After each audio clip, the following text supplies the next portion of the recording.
Okay, well, thank you all so much for joining us this morning. I hope you're ready to have a great conversation here. And as you can see from our picture back here is, there's so much going on. So before we get started, I want to welcome everyone. My name is Sara Nieves Lucas. I am part of this committee, this amazing, amazing committee, and I'm very excited to be here. Just one reminder that this session is not, we're not here to gripe, right? We're here to find solutions. We know that a lot is going on right now, and we want to be here to support each other. With that, I'd like to pass it on to my colleague, Rene Lozano. Good morning, everyone. I'm going to share what my colleagues have said. It is so exciting to see all of you here. Thank you so much for attending our session. We hope that this is going to be a productive session for you all. And as you can see from our theme, you're not alone.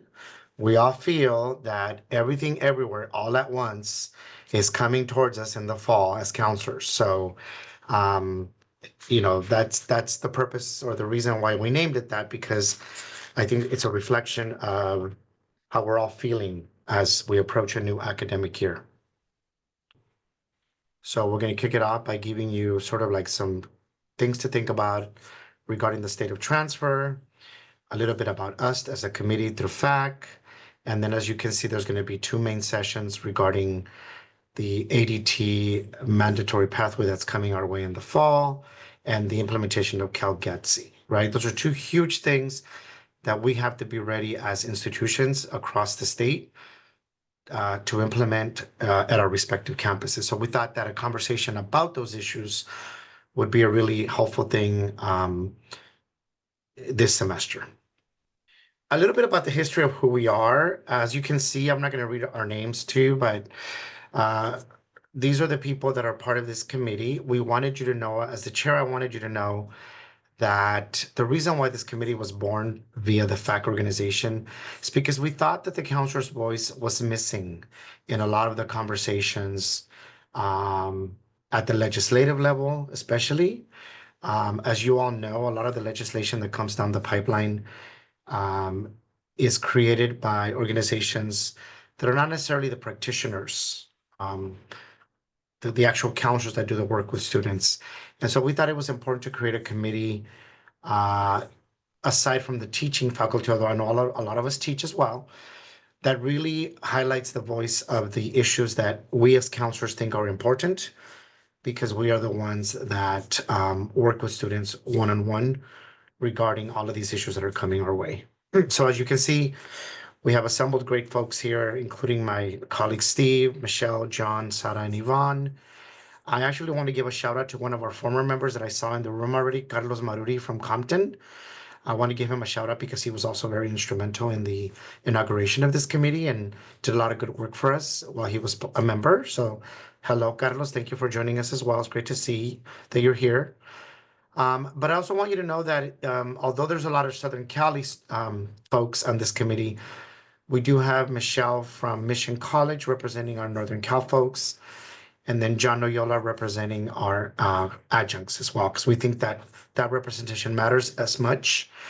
And as you can see, there's a link at the bottom of how you can join FACCC, become a member, and hopefully one day be a committee member like we are. What is the state of transfer? You're going to notice that we have a very Cal State focus in our presentation today. And that is intentional. It's not because it's not important to reflect on what's happening with the UCs as well.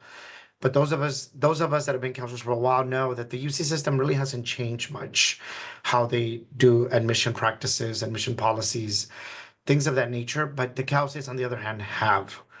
There's a lot of legislation and a lot of changes that have occurred within the Cal State system in the last 5 to 10 years. So these are just quick reminders of things that we want to keep in mind. Yes, this ADT is coming, but let's not forget that that's just one pathway. There are still two transfer pathways, what we call the traditional pathway. I joke with my students that that's how we've been doing it since the 1900s, right? And then the ADT pathway. Of course, also impaction in local area that still continues to be an issue within the Cal State system, and can serve potentially as a transfer barrier.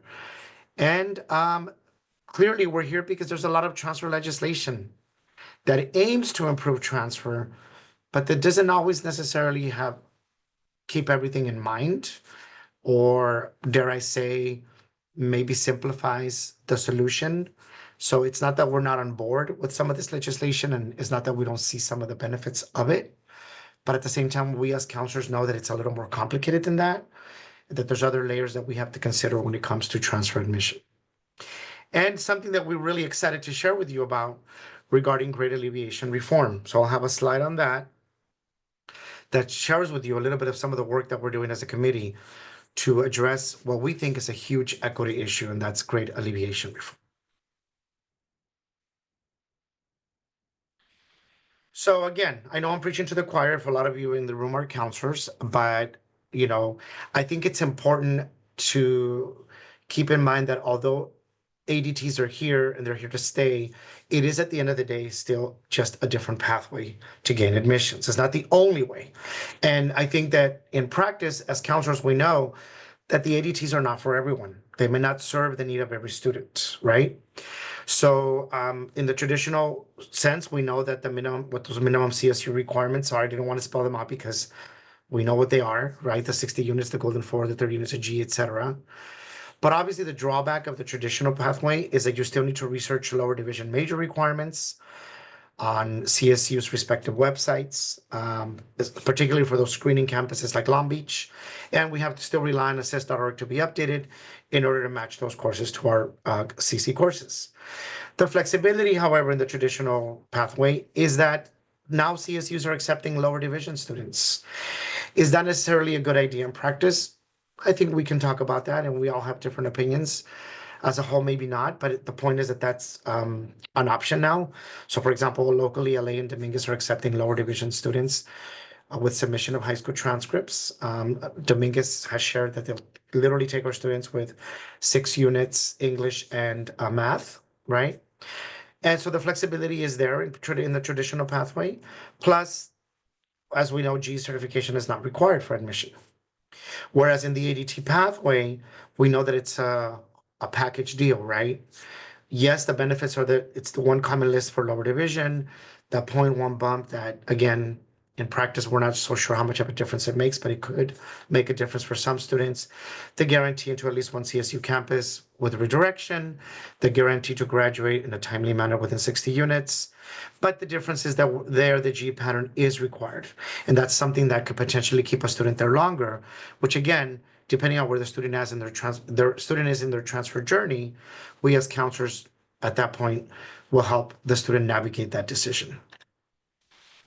Because there's a lot of transfer initiatives and legislation coming our way that attempt to address transfer access, we thought it was important to highlight what that is, depending on where you are with your knowledge of them and how much you know of each one, but at least remind you of what that is, right? So of course we have the Chancellor's Office Vision for Success 2030 that incorporates things like completion goals, baccalaureate attainment goals, workforce. There's a workforce element to it. There's definitely equity and access issues that are brought up, reduction of units to completion, things of that nature, right? So hopefully a lot of you have read that, but if you haven't, do so. AB 928, which is one of the topics that we're talking about today, with the Student Transfer Achievement Reform Act of 2021, which is the CalGETC and the Auto ADT Enroll, which are 2 sessions later today. And of course, the AB 1111 Common Course Numbering System that I'm sure all of your campuses have already begun that conversation and have started to build in the number changes into your catalog, schedule of classes, and hopefully your ed planning tool as well. Because ADT is not the whole story, and because ADT doesn't solve all of the transfer access issues, right? It's important to remind ourselves that impaction, as defined by local area declared, is still around in the Cal State system, right? So that means that CSUs that receive more transfer applicants that can be admitted are still declaring a local area.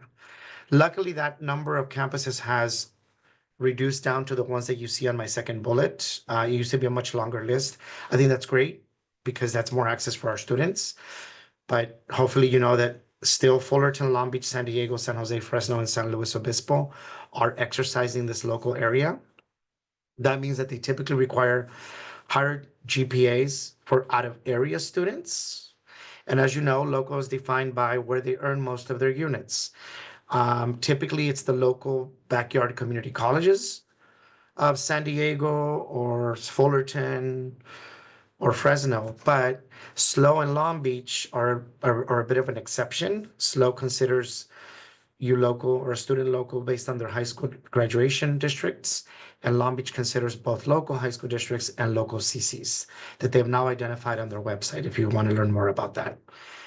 But however, there's also a myth though, and the myth is that because a campus is impacted and uses local area as a practice, that somehow you still have to have the student complete the entire ADT so that they can be more competitive. And I think that it's important to name that as a myth. Fullerton and Fresno, for example, do not screen for a major prep. There's one exception. I always like to point out exceptions. The AJ major for Fullerton does require one course. But my point of saying this is that, yes, if all possible and ideal, we want a student to complete the ADT, but we also don't want to operate on the fact that they have to, especially if it doesn't impact admissions in the ways that students believe that it may, right? And that's the point of bringing that up. We're very excited because we believe that admission policies are absolutely an equity issue in this committee. We believe that. In fact, one of the things that I wanted to say in my first slide is that this committee, although we do plan to address rights of that counseling faculty need to look at and our working conditions and things like that. In this committee, we decided to focus in our first couple of years mostly on legislation and practices that affect students and student access. That's our value, and that's our strongest motivator as a committee. And so this is an example of why we are so invested in policies like this.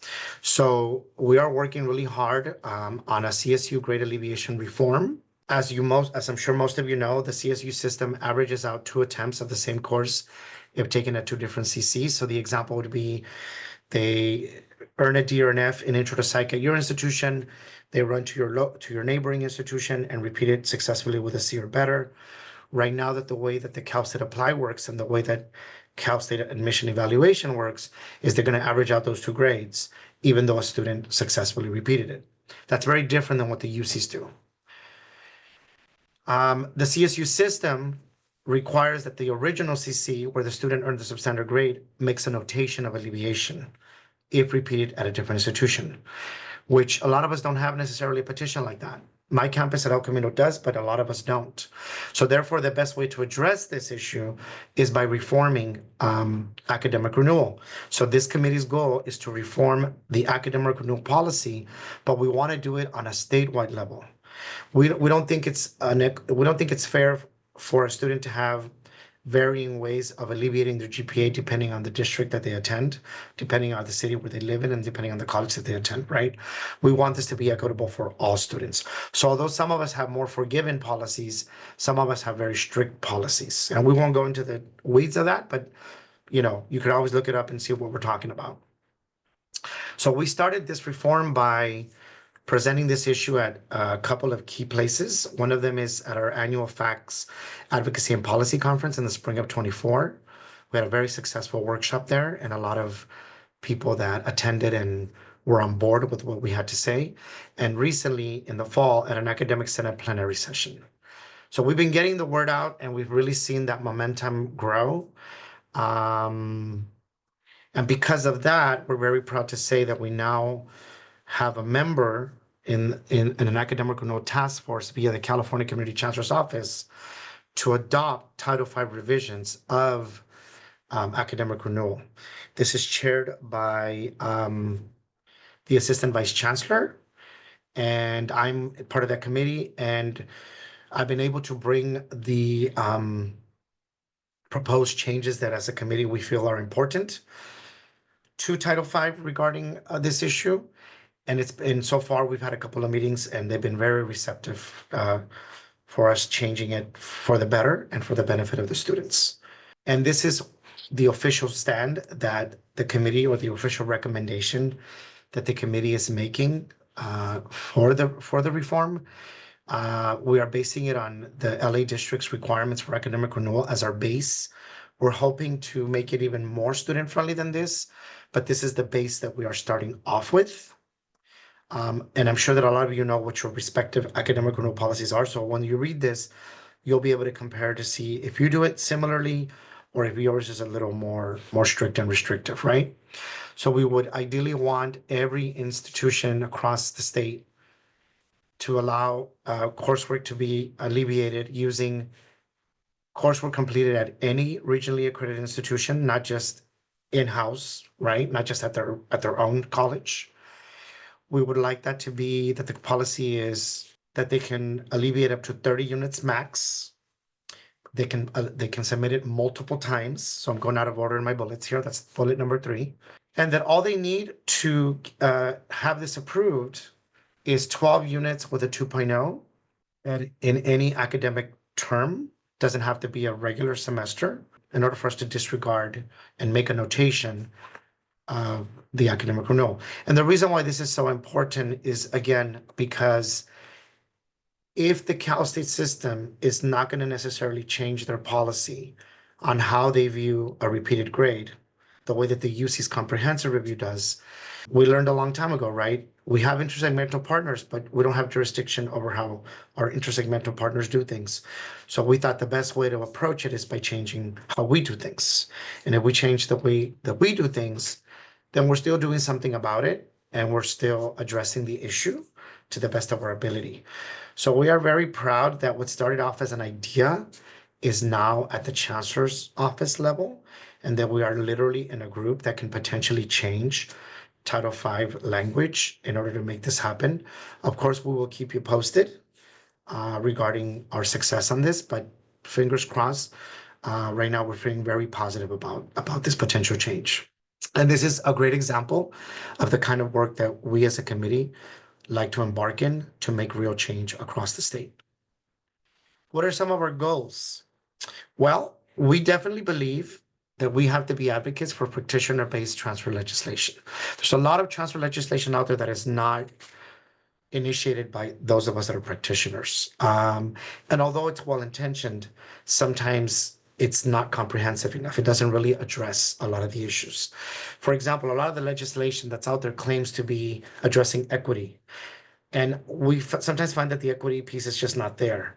Just changing a policy or putting everybody on a specific ed planning goal is not the whole story, right? We know that until some of the practices that the universities are using to admit students change or are addressed, we're not really addressing equity in a comprehensive way. So we want our voice to be the driving force behind legislation. And luckily, because we're part of FACCC has been such an amazing conduit for us to be able to have relationships with legislators, have relationships with our leg committee, and be able to work together with them to advocate for this practitioner-based legislation. And they listen.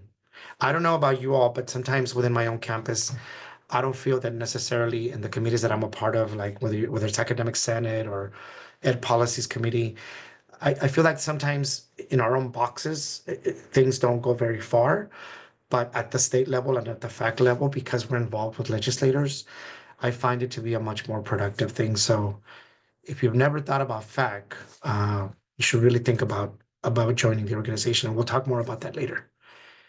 We also want to facilitate equitable transfer practices and policies. We want to continue having conversations with our partners to find ways that we can increase those equitable transfer practices.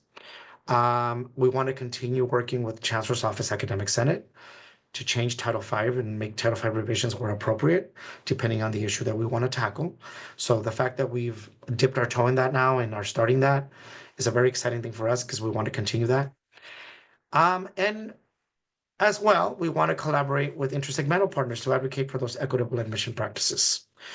For example, we would love for the Cal State system to continue talking to us about GPA calculation policies, and in hopes, my dream is that one day it could become very similar to how the way that the UCs do it. But also that they implement a comprehensive review, because comprehensive review, in our opinion, is the true measure of looking at students from an equitable lens, right? If you don't take into account students' challenges, their first gen status, their low income status, all of the things they're on docu status, right? We could go on and on and on. Then how are we really approaching things from an equitable lens? And I know that in the past, that really hasn't been the Cal State practice, but Cal Poly Pomona actually has been the pilot Cal State that has begun a comprehensive review. If you want to learn more about it, you could check out their transfer admission website, where they sort of outline what are some of the things that they're looking at. And so I think that if Cal Poly Pomona is starting to engage in that, that feels hopeful to us, that maybe that's something that can be coming down the pipeline. But we want to continue those conversations because we want to take the lead in those conversations with our intersegmental partners. Pass it on to my colleague, Steve, who is going to talk to you a little bit about the symposium logistics. Good morning, colleagues. Steve Batista from Santa Ana College. I'm also one of the members of the FACCC Counselor Committee. Been involved with FACCC for several years and just really enjoy connecting with faculty at the statewide level, as well as working with my colleagues on this committee. So highly encourage participation as you can. Our goal today really is to provide information, but also an opportunity to engage. And so we really are trying to be mindful of that because we have so many questions and also so many things we want to share. And you want to share, hopefully, with your colleagues across the state. And so the way we've built our symposium, each of the sessions, we will be speaking for maybe about 45 minutes to an hour, but then also giving equal time, maybe 30 to 45 minutes for time for engagement from the audience. So we want you to also connect with us, either sharing resources that you might have on your campus that you're using to help inform students of some of these changes, some of the practices that you are doing as for professional development for your own peers on your campus. As well as to ask questions. We will have representatives intersegmentally in some of our sessions, so it's also a time to ask questions and gain clarification. So that's the kind of the structure of our time this morning. Next slide, please, Renee. So we'll also be using a Padlet, and so I will drop the link to the Padlet into the chat so you can see what that is. And basically, it is a way for us to collect questions and also resources for individuals who are here today and they want to learn more. And it's also something that will live and we'll also link to the recording that you can view afterwards. So the Padlets for questions, comments, and resources. So Renee, would you mind sharing? So that's what the Padlet looks like. Hopefully you all have access. When you're ready to post, all you do is hit the plus sign and add a question, a resource, or a comment. Before you do that, though, on the very, very top on the right-hand side, you're going to see like a little icon. Yeah, Renee's pointing to it there. Click on that and then change your name because right now you're going to be anonymous. So please change your name so that we know who's posting the question, the comment, or the resource. Otherwise, it'll be some type of, curious cat, or it will be your login. So you don't have to log in, you just have to change your name and add the comments there. So that will be using the Padlet as well as a tool for us to communicate and share information and resources. Sorry, y'all, you're going to hear from me again. We do want to remind you or tell you that the idea was to have, a conversation with all of you, and we will. But one of the things that we're learning as we're serving colleges across the state is that we are all at a different stage of implementation. And I guess because we've been doing at my campus a lot of these trainings for our colleagues and our counselors, We found that we are definitely one of the campuses that has already put a lot of things into place.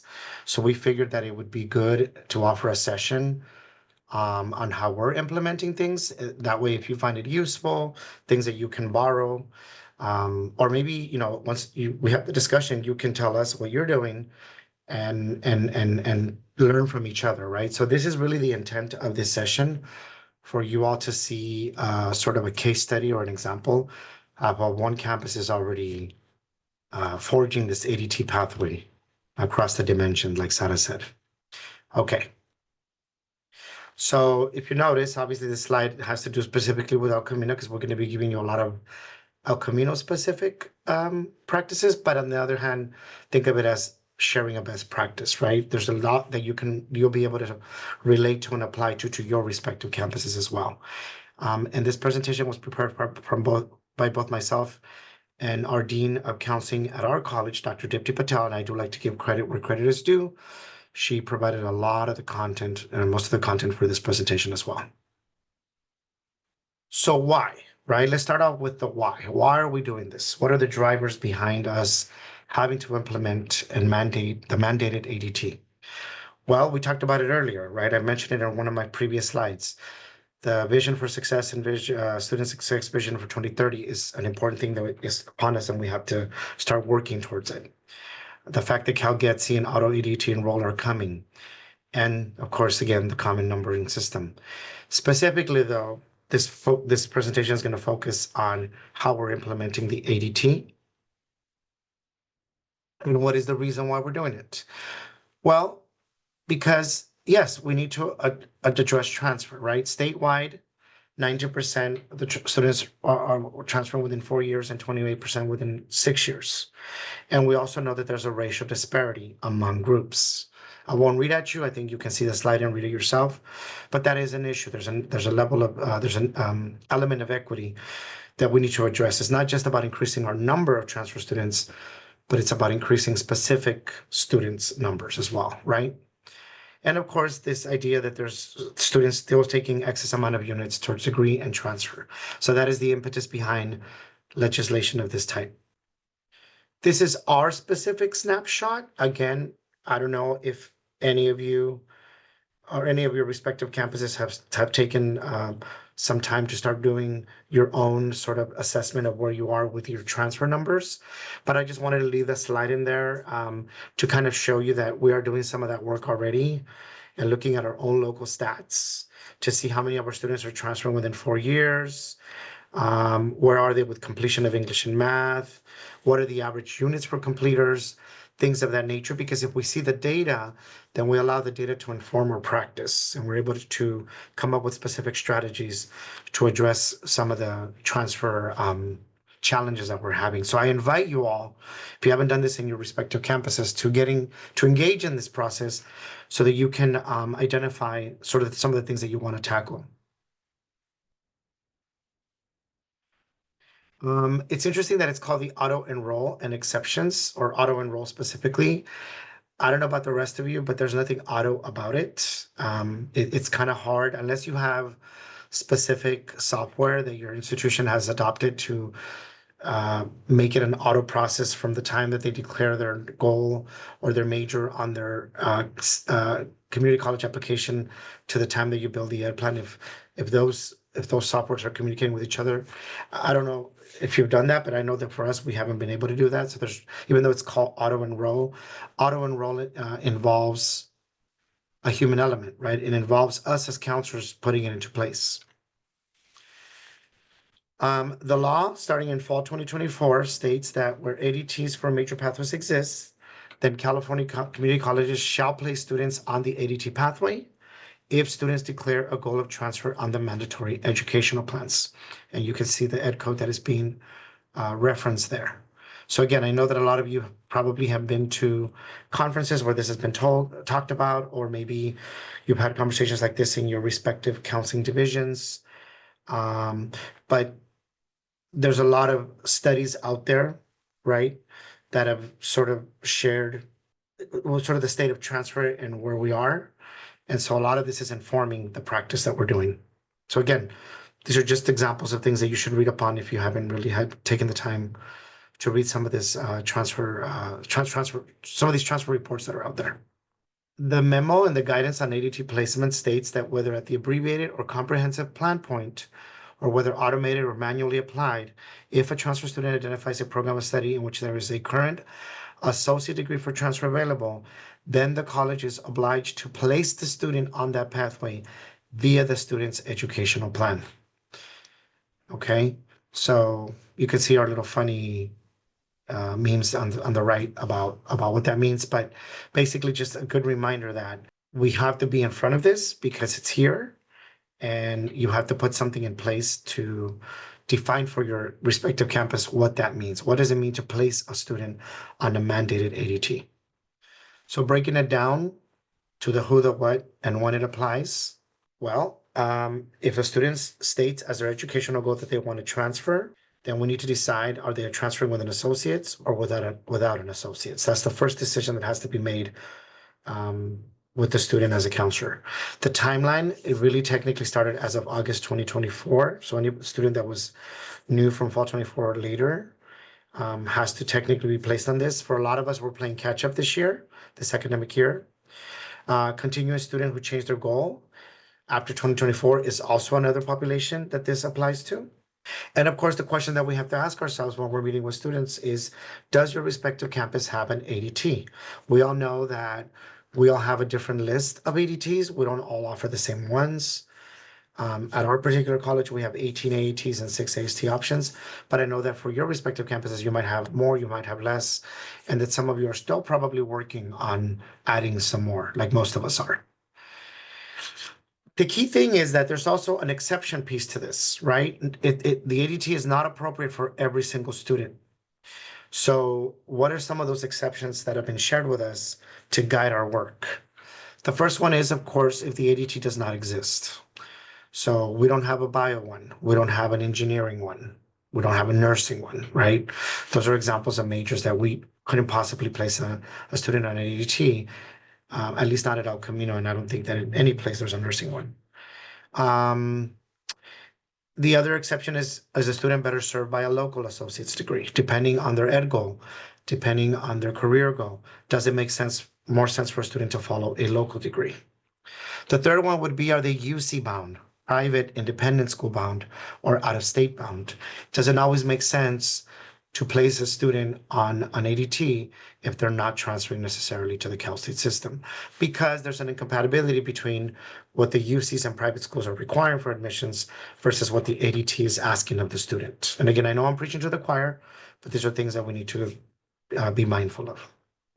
We now have seen an emergence of bachelor's degrees that some of our campuses are offering. So that would be another exception to placing a student on an ADT, because if they're pursuing a bachelor's at your institution, then there's no need to place them on an ADT. And last but not least, are they following a CT pathway with no ADT pathway? They're following more like of a technical degree. Do you offer something like auto tech, cosmetology, things of that nature that where it doesn't make sense to place a student on an ADT? At our school, we are really trying to put into place having a system that matches the goal, the declared major, and the ed plan all match. So we are working in ways that are going to make that more uniform so that there is no disconnect. Because as a lot of you know, a student might declare something when they first apply, then they change their mind, but they never technically change the major in the system. And then the ed plan says something else. So we are working hard in sort of streamlining this in our college to make sure that there's less confusion for students when they read their own ed plans, depending on the software that you use. I know this is a little bit convoluted, this chart or this flow chart. Our dean created it, so I can't take credit for it. And it is a little hard to read, but I think I like it because I think it gives you a visual of how you want to navigate the decision of whether you should place a student on an ADT or not. So if the student has a transfer goal and you offer that declared major as an ADT, then yes, you should place that student on an ADT and then you're done. That's all the action that you need to do. And that means programming your software for the ed plan, In our software, we actually label the ed plans based on the ADT, but if you don't have a system like that, then maybe it's in your notes section. Some of you have homegrown ones, some of you use things like PeopleSoft, right? So it just depends on what software you have and how that's going to work for you. On the other hand, if an ADT doesn't exist for that declared major for that student, then we would mark it as a counselor that it does not exist in our own notation system, and then that's how we're going to be able to document and report that at some point. If it does exist at your particular college, though, we would want the student to change that major form and update it with A&R, again, to minimize the confusion when a student reads their own ed plan. If it doesn't make sense, however, because of what I said earlier, transferring to a different institution, then we're going to mark it as opt-out and then be done with that. And again, if we think that a local associate's degree makes more sense, then we're also going to make that notation. So for example, if they want fire tech and that local degree makes more sense for their career, or an AS in nursing and then jump into the workforce, then that would be another example of how that would opt out a student out of the ADT. So again, just having something in place, some system or some visual for yourselves in your division to navigate this discussion with students, we think would be valuable. And this is our way of doing it. Reminding ourselves of the anatomy of the ADT, right? What does the ADT really do? I think that sometimes as counselors, we can be guilty of using the ADT as a one-size-fits-all for all students. And I think we need to remind ourselves of what those elements are and where it benefits the students and where it doesn't. Yes, we know that it's a one-list-fits-all for major lower division classes. Yes, we know that it has that benefit of the 0.1 bump in admissions, and that 60-unit guarantee upon transfer. But I think that more importantly, what we need to really think of when we think of the ADT is how it addresses major screening or not address major screening if appropriate and depending on the Cal State. To me, that's probably the biggest negotiating point or negotiating element that we have to discuss with a student when talking about whether they should be placed on the ADT or not. And of course, make your own list of what degrees you have, but also what local degrees you have. Not all of us kept our local degrees when we created ADTs. So for example, at El Camino, we don't have a local psychology, a local sociology, right? And so that matters because as you know, with CalGETC coming, and that's going to be discussed in the second session, with catalog rights, sometimes students can use a GETC or the CSUG breadth, or even your own homegrown G pattern to earn a local degree that's going to be less restrictive because CalGETC is going to have some restrictions coming our way. And so it's just a good reminder to identify for yourselves, what are those local degrees that we still offer? And does that local degree make more sense than an ADT for a student that you're opting out of the ADT, right? Bringing that piece into the conversation. Because we know as counselors that it is still beneficial for students to not walk away without a degree, to not just leave as a high school grad, right? To leave with an AA that's going to allow them to get a part-time job at the university that they transfer to, because they're going to be able to put an A on their resume, and also engage in things like internships and paid internships that are so competitive. And so having an AA of any kind is going to put a student in a much better position to gain those kinds of experiences. So I think as counselors, we should all aim for still ensuring that a student walks away with some sort of degree from our institutions because it benefits them in the long run. So again, making that list for yourselves and comparing it. I brought up the issue of the G pattern. I think it's important to bring it up in this discussion because you are going to find that depending on students' catalog rights, it might still make more sense to keep a student on the CSUGE or the IGETC prior to fall of 25. So I'm going to share with you some bullet points that we think are important considerations. For example, on the CSUGE breadth, we know that that's the best choice for students only applying to Cal States. That part we know. But let's remind ourselves that it also offers flexibility and gives alternative options to for both critical thinking and quantitative reasoning areas. A lot of our campuses have a business finance class that students are able to use. And we all have that student that tries to take math multiple times and is just not successful at it. right? And there's nothing sadder than to have a student not transfer because of such a huge barrier, especially if their major is not necessarily a math-driven major. Maybe it's a humanities major or something like that. Then why not give a student an alternative if their catalog rights allow, in order to still give them, whether it's the ADT or whether it's our local degree. So just something to think about, because I think moving forward, we don't want again to say, oh, CalGETC is a one size fits all, and we're going to put everybody on there, and it makes sense to put everybody on there without questioning it.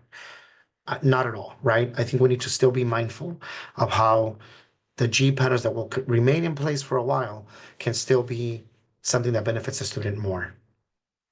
We know that IGETC is the best choice for both systems, but I also want to remind you that a lot of private schools and out of states, especially private schools, I won't say out of states too much, but especially private and independent schools in California, don't forget, there's a list on the AICCU website of 40 plus universities that are currently accepting IGETC as full satisfaction of their Gs.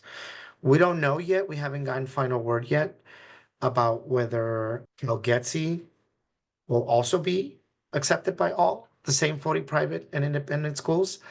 But we are hopeful, because they not only do they accept the current IGETC, they also accept the current CSUG pattern. And so stay tuned. If we know more information, when we find out, we will share it. But we're hopeful that that's going to be a practice that's going to continue for CalGETC as well, to facilitate the satisfaction of Gs of all of our students if they choose a private school. There are also a few out of states that are starting to accept it. I know just off the top of my head, for example, Arizona State University accepts it. So we're hopeful that that's also a trend that continues with out of state schools. Because as you know, students don't want to have to do extra classes in order to have more options. And I think the more we are aware of this, the better advice we're going to give them. Having said the fact that there are reasons why opting out makes more sense. There are reasons why having all students be placed on ADTs is not necessarily going to be the practice. I also think that if you meet a first-year student, however, as counselors, we can be very strategic in ensuring that they can do both if it makes sense. So I don't know about you all, but I get a lot of students that even when they're specifically interested in UCs, they typically have at least one Cal State in mind, one local Cal State in mind. So I wanted to share with you some examples of how you can make it work to keep a student opted in to the ADT and still keep them laser focused on a UC if that's their main goal. So for example, the UCLA Business Administration Econ major that all of you are familiar with, if you look at Assist every day like we do, requires, I listed our numbers at Alco, but in parentheses, I put the titles because I know you're not going to understand what our numbers represent. So that we know that they require macro, micro, financial and managerial accounting, Calc 1, Calc 2. If you compare it to your local Econ AAT, if yours works like ours, there's a lot of overlap because our Econ AAT requires the same two econs, at least one of those calculus, the same business classes, and there's a lot of flexibility on choosing them from list A, list B, as a lot of us have in our ADTs. And really the only difference between the two lists then might be statistics, right? Because some of the UCs for business econ or business admin might require statistics. So the fact that there's only really one extra class that you're adding in addition to the ADT will allow you to keep a student opted in. So I'm not anti-ADT if it makes sense, right? If it doesn't make sense, we've already discussed those exceptions.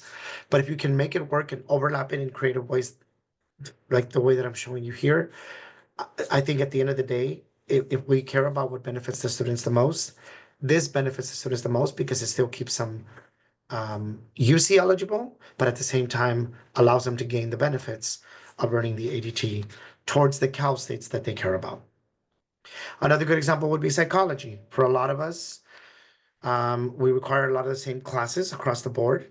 For UCLA, they require Intro to Psych, Intro to Bio meets it. One of the requirements, Intro to Physics meets it, Stats, and a philosophy class. And again, I just chose Intro as an example. If you compare that to a lot of our Psych AATs, again, it's the same thing. We want Intro, we want Stats, we want sort of biological science, whether it's bio or a physiological psych. A lot of times we offer a psych critical thinking that works in the psych list. So really the only difference there would be the research methods class, which we call Psych 109B. You might call it something else. That is the extra class that might be required for the ADT. So again, we just wanted to share with you creative ways of thinking about the overlap between the two, so that if you're still able to opt them in and it makes sense and it benefits the student, because that should always be the driving force, right? What benefits the student? Not apportionment, not how we get paid. Yes, that matters to our colleges, and I understand that part, and I'm not saying that that's not important, but as counselors, I think our most important value is to make sure that the students are being served in the ways that they need to be served as it relates to their transfer goals. There's also some challenges, as you know, with deemed similar majors. For example, on the left, you'll see that San Diego State for psychology, I listed the 4 emphasis that they offer at San Diego State for psychology. And we have to teach students that in order for the ADT to garner those benefits or give those benefits to the students, we have to make sure that they match the emphasis on their CalSTAT application. And right now, when I looked it up recently, applied arts and sciences is the only deemed similar emphasis for us. I don't know about the rest of you, with the rest of your colleges, but you should look it up and compare to what we do. But things to consider whether we should have a student declare that emphasis or not are, what are the student's curricular interests? They might be more interested in one of the other emphasis. The progress in meeting those courses. As you know, San Diego State right now is having a challenge because they haven't updated assist, and the SDSU TAP tool has been eliminated. So right now we're relying a lot on their catalog, course descriptions, things of that nature. But if a student is willing to apply to the deemed similar emphasis, then that's a good way of addressing that issue. There's also a lot of non-articulated coursework that maybe they have articulated with their local community colleges in San Diego, but that they don't have in the LA and Orange County areas. For students' GPA, maybe it matters more to a 2.9 that they get the 0.1 bump than a 3.8. So that discussion needs to be had. And of course, discussion about career outlook. Because we as counselors know that no matter what emphasis a student picks, it's not going to limit their outlook regarding graduate school, their outlook regarding the career that they want to choose. So that's what we mean by it's not a one size fits all, because these are things to consider when deciding whether opting them in makes sense, or if some of these things don't apply to them as much, whether opting them out could also make sense, right? But I think these are the kinds of conversations that we have to engage in with our students.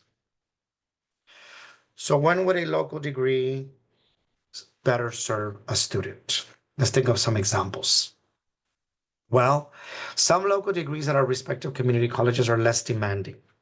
So for example, we require less math for our Econ AA than the Econ AAT does. And again, if they're UC bound, private school bound, out of state bound, and they don't need the benefits of being opted in for the Cal State ADT, then maybe it makes more sense to grant them a local degree in econ because of the flexibility of the math requirement. We talked a little bit about how the local GE pattern and or the CalGETC or CSU GE pattern can offer more flexibility on the math class that they choose, such as the personal finance class, so that we don't put everybody on the more rigorous math classes that are accepted for CalGETC. And also, if a student wants to pursue a community college bachelor's degree, because again, a lot of us have engaged in the creation of these degrees. I know we have one. I think Santa Monica has a couple. And so maybe it makes more sense for the student to follow that because they're pursuing a bachelor's at our institution. Opt-out considerations. What are some of those considerations? What's a good summary of that? Are they pursuing a non-ADT major? That's the best example. Nursing is not going to have one, so that's a clear opt-out student. Pursuing campuses, CSU campuses that do not accept the ADT in lieu of major selection requirements. The example I can think of is if you look up SLO, they do not engage in any of the emphasis for business. They still outline the major prep that they're screening for. And so you have to make sure that you compare it to what they screen for and make sure that if there's any difference between the ADT requirements and what they want, that you meet the student in the middle, right? That you make sure that they have that extra course that's missing. Another one would be pursuing an ADT major with no deemed similar options. Again, once you have the discussion, if a student insists that there's an emphasis that they're really married to and they're not willing to give up that emphasis because of the fact that they're fine with their GPA and they're willing to roll the dice, then that would be another example. I would also add the timing of the counseling appointment, right? Sometimes if you meet a student in their first year, that's the ideal time to share about the ADTs. But sometimes we meet a student, especially those of us that are transfer counselors, in their final year, in their final semester, and they have what's required for admissions, but they just don't have the time to complete the entire ADT degree. So that timing really matters. I'm not going to keep a student an extra year if they don't want to stay an extra year just to complete the ADT if it doesn't make sense for their transfer goals. So that's something else to consider. And then this one, I think a lot of us can relate to. The final one is a pattern of unsuccessful attempts at specific lower division major courses. We all have examples of that student that keeps hitting a wall and just cannot pass that calculus class, that business calculus class, or even that statistics class for the psych major, right? We know those. We have those examples. Does it make sense to insist on an ADT pathway for a student like that when we can give them an alternative math class in the CSUG pattern or a GETC, or a local degree that requires less math for our GE pattern in order to have them move on with their life, right? So those are, again, things to consider. And again, I know that I'm preaching to the choir, but I think that because we're talking about opt-out considerations, it's a good reminder for all of us when we're having these discussions with students. For UC and private schools, not all UC campuses screen for major prep. I think we all know that. Again, not that we're saying that you shouldn't encourage it. Don't get us wrong. But, I always tell my students I operate on fact, not opinion. At the end of the day, not every UC screens, especially non-selective majors. So again, why would I have them do the entire ADT pattern when they're not necessarily screening for things like that? ADTs may require courses that are not listed in assist.org as major prep as well. There's an incompatibility between what they want versus what the ADT requires. And finally, ADTs may require non-transferable courses. A good example at our campus is we have the Administration of Justice major that allows a student to pick multiple classes from a variety of choices, but a lot of those AJ classes are not even UC transferable. So if a student adds to the mix the criminology degree for UCI, for example, now we've engaged them in taking a bunch of non-transferable courses because we put them on the ADT pathway, right? So be careful with that incompatibility, right? If it works, it works. But if it doesn't, especially as it relates to affecting the units that they need to transfer, then we need to be careful with situations like that. Another good example is SLO wants a particular law class out of two choices that we have in the ADT. If a student picks the wrong one because the ADT allows for that flexibility, now they're not going to have the screening course that SLO is looking for. So again, these are examples that I've come up with through my practice, right, as a counselor, and things that we want you to sort of watch out for and think about when having that conversation. So some of the scenarios would be a business admin major applying to Dominguez that struggles with passing Math 150 or stat, whatever you call stats, after various unsuccessful attempts. That's a student that I may not keep around to do the ADT. I may make them minimally eligible, encourage them to do as much major prep as they can, and then have them move on with their life, especially if they're admissible with a different math class or quantitative business finance class. Another example is a business admin major applying to SLO with no emphasis deemed similar. Therefore, the ADT is not used in lieu of major specific courses. I talked about that earlier regarding the law class.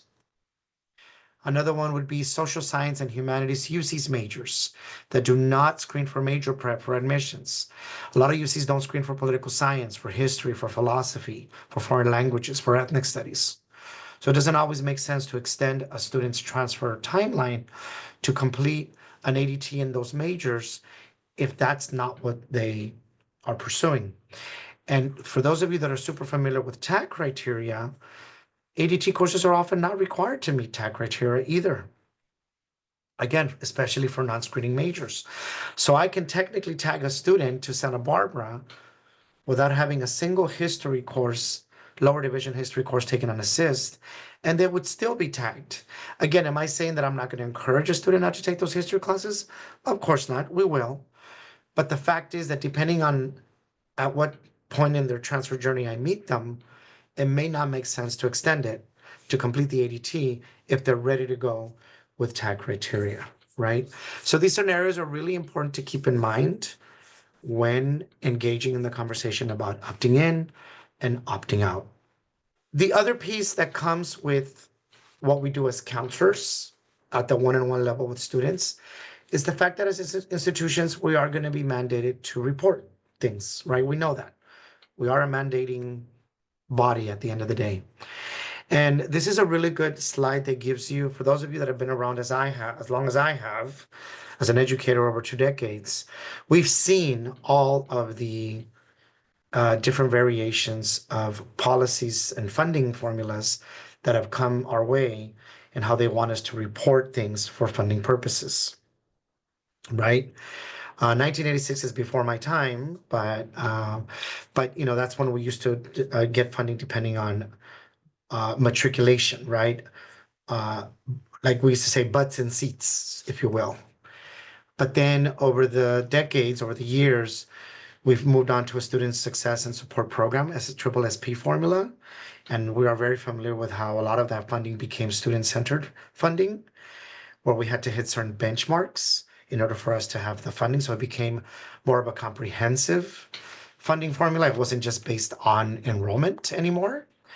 And now, for those of you that have attended the VAR, the recent Vision Aligned Reporting Conference at UCI, or not UCI, sorry, at Irvine, there's some pilot programs that are now being asked to engage in Vision Aligned Reporting. Transfer Centers is one of those programs, but so is EOPNS, Veterans, I believe MESA. Not all yet, but some of us are pilots. We're now starting to engage in the new reporting. So it's becoming a little layered, if you will, the kind of reporting that we're going to have to do as institutions. And so that's one of the other things that as a college, we're already trying to stay in front of instead of catching up later in creating ways that we can capture this data ahead of time so that when we're expected to report, we're ready to go. This is a screenshot of how we are doing it in our software system. We use ECC Connect, which is our homegrown software, but I know that, again, all of you use different things. So it's a conversation that you need to have with your divisions, with your deans, of how you're going to capture that. But we thought it would be a good thing for us to share a best practice in how we do it, to keep it as simple and as painless as possible. So when we do scheduling, we do have reason codes for scheduling, and our outcomes tends to be like the notes that we have on students. But in particular, we developed these things called, sorry, I can't speak today. These things called speed notes, where we're able to check off boxes so that we are able to generate reports at the end of each term or at the end of each academic year in a much easier way.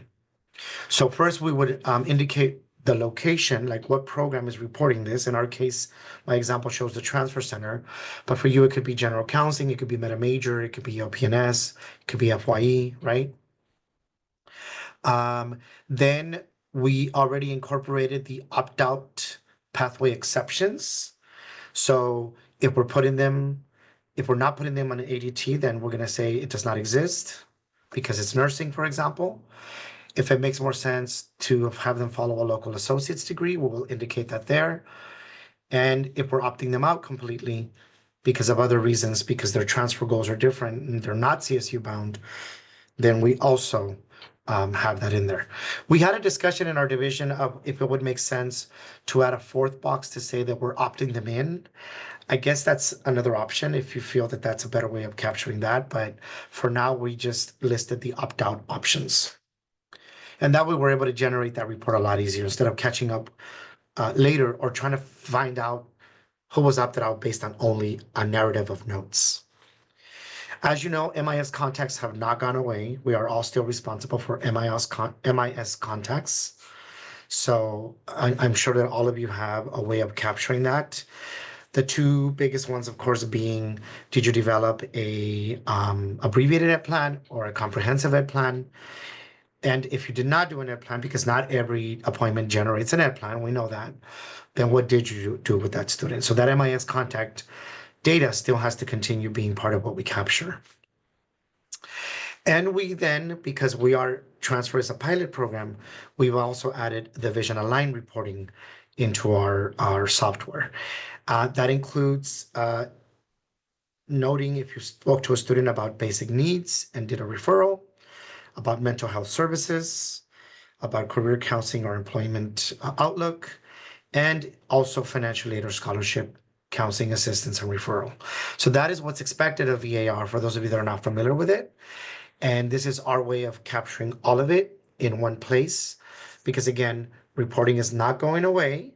So I think that the more easier we make it for ourselves and the less painless we make it, that is our advice in this session. So have those conversations if you haven't already with your dean and your counseling division and your VP. Luckily at this VAR training, I noticed that there were a lot of counseling faculty and some administrators there. So my sense is that a lot of this is going to be communicated to you by your dean and VP. And so our implementation wants to align the goal that they stated in their application, the major that they named, making sure that that's reflected on the ADT opt-in option, and making sure that we're having a student submit on a change of major form once we learn that it's changed when they meet with us in an appointment. So again, sort of aligning all of that to us makes more sense because it creates less confusion, not only in our reporting and understanding of where a student is, but also in what a student is reading when you provide them with their final ed plan. And also to remind ourselves of what is defined as an abbreviated ed plan and an extended ed plan. For now, it's still 1 or 2 terms in length and is typically used for entering first-time students. We also use it for academic or progress probation students who have short-term and students who have short-term educational goals that maybe within a year they can complete a certificate, or with us taking English as second language courses or basic skills. And of course, being mindful of the proposed Title V language of what an abbreviated ed plan is. Because again, these are conversations that you're going to have when you create your data sets of what you mark as an abbreviated versus an extended ed plan. Or the better word is comprehensive, right? Technically, not extended. And then for comprehensive, what does Title V say about that? Again, I won't read at you. We will be sharing these slides. But just understanding that as a whole, the comprehensive ed plan is meant to address the end goal, and it doesn't have to necessarily be more than 2 terms, because especially for those of us that are transferred, if we meet them at the last 2 semesters and we ed plan those last 2 semesters, then that is a comprehensive ed plan. And what makes it comprehensive is that it reaches that educational goal. Again, I won't bore you with this proposed language and student equity achievement requirements, but I just wanted to leave them in the slides to remind you that these are things that are good for you to read, follow up on, have discussions about, because this is the advice and the guidance that we are given by the Chancellor's Office on how we have to implement all of these things, right? So just read it, see how it makes sense to you, see how it doesn't make sense to you, and see how it can be addressed by your college. And last, I'm going to share just some of the exempt criteria that we hopefully are also familiar with.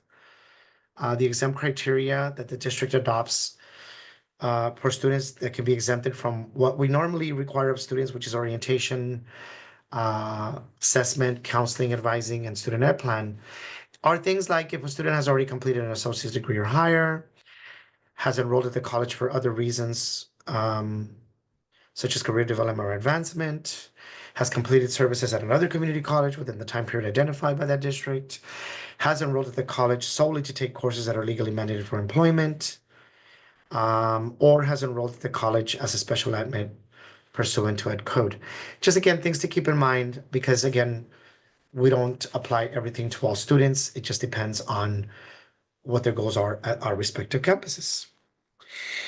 I know that was a lot of talking at you, but we wanted to set the stage regarding how to approach uh, what mandating ADTs look like, the fact that if it's not automatic, how do you make it as automatic as possible? How do you create something that's going to be useful for how you communicate it to the student, but also how to create something to report it when you have to report it, because we have to report it as colleges to the state.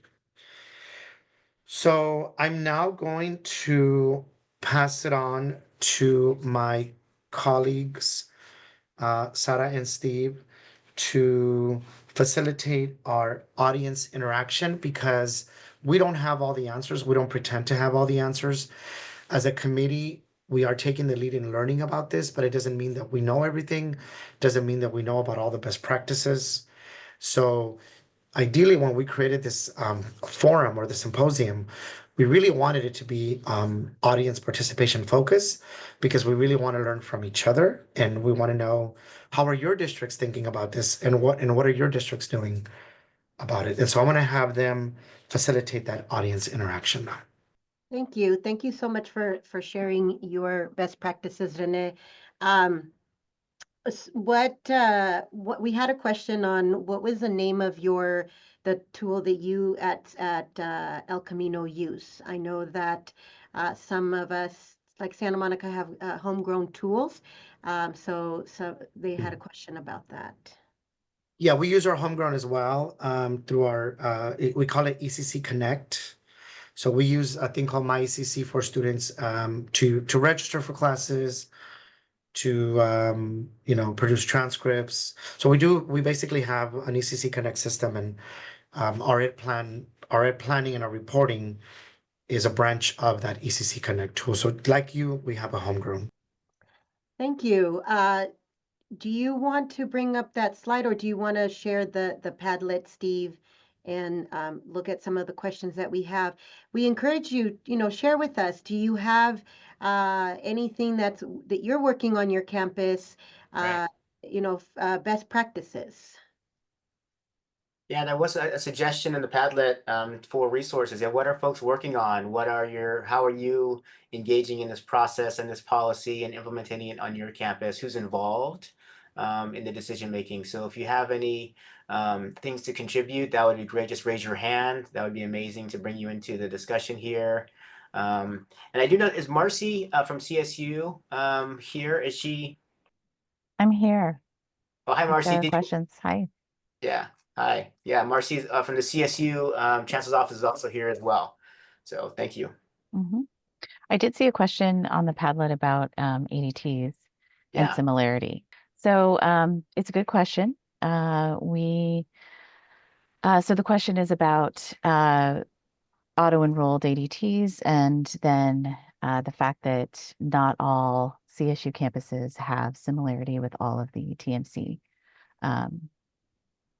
templates. And so I'll cover this also in the next session, but our campuses, if you're not familiar with it, our campuses have to go through a pretty thorough review of those TMC templates. It's not just about accepting a student, it's about the guarantee to graduate them in 60 units. And so on some campuses, the guarantee to graduate is more difficult. It's more challenging than others because of the upper division coursework that they'd like students to have. So not only are students required to have the lower division major prep, of course, coming in, but then they have to graduate with 3 upper division GE courses that we offer. They have campus-based graduation requirements as well.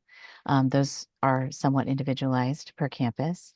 And then the required upper division major. And so our campuses pretty regularly look at those TMC templates, especially when they come out.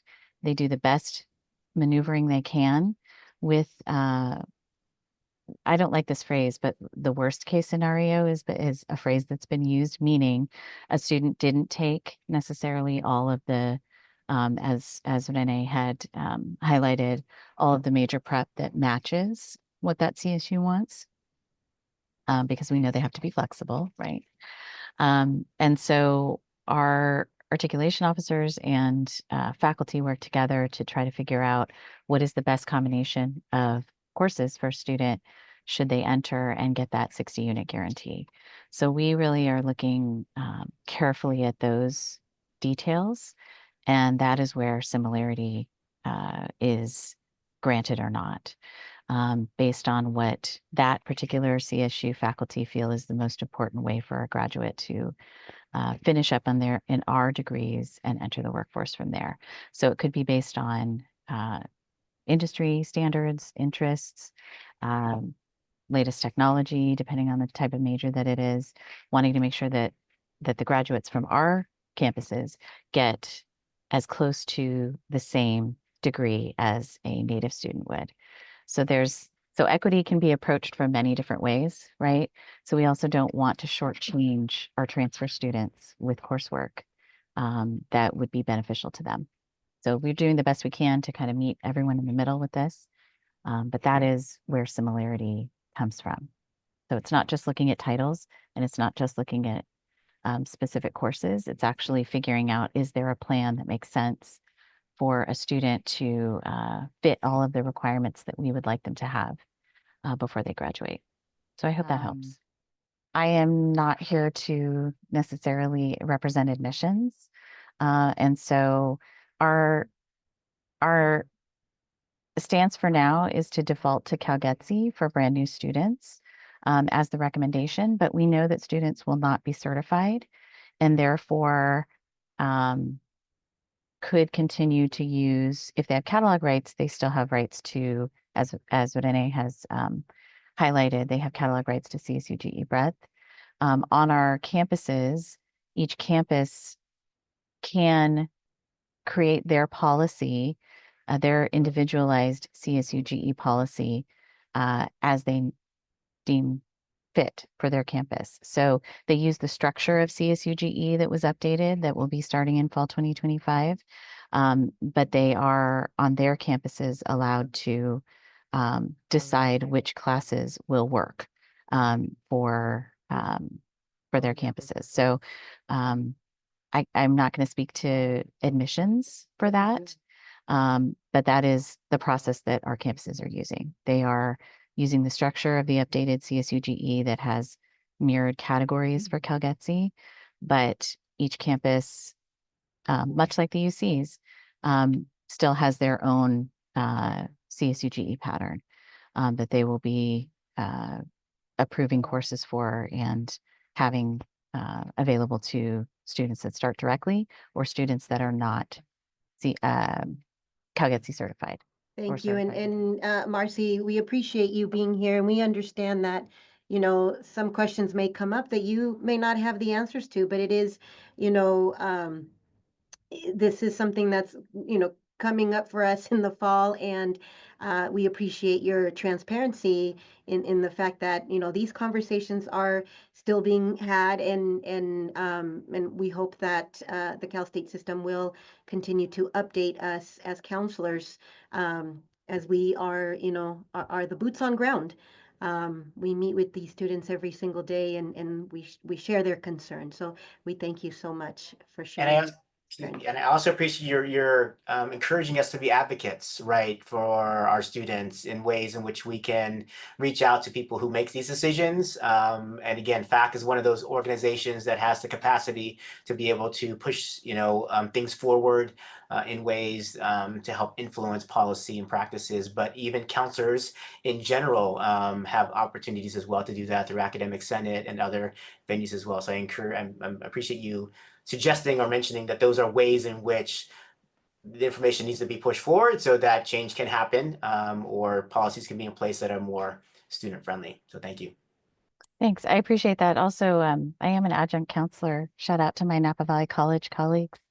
I meet with students twice a week. So yes, I am not only, you know, looking at it from one perspective, I'm also a practitioner with all of this work. So it's helpful. There are a couple of us here who have worked at community colleges, so we understand. Doesn't mean we can always make the changes that we know others would like to see, but we do our best to represent as many different viewpoints as we can whenever policies are being implemented or made. So we appreciate all your work. Thank you. Renee, would you like to share what you shared in the link or in the chat, excuse me? Yeah, sorry, I was trying to add it to the Padlet. I might have been successful, I'm not sure, but I put it on the chat as well. This is the latest list of the more recent list of the schools that are accepting at GETC, because that was a question that was addressed or asked on the Padlet. So I just want to make sure that it was in both places if possible. Any questions, please? We want to continue the conversation with both Renee and Marcy as we start or to begin, as we begin implementing the auto elect select or the ADT this fall. Please raise your hand or continue sharing it in the Padlet.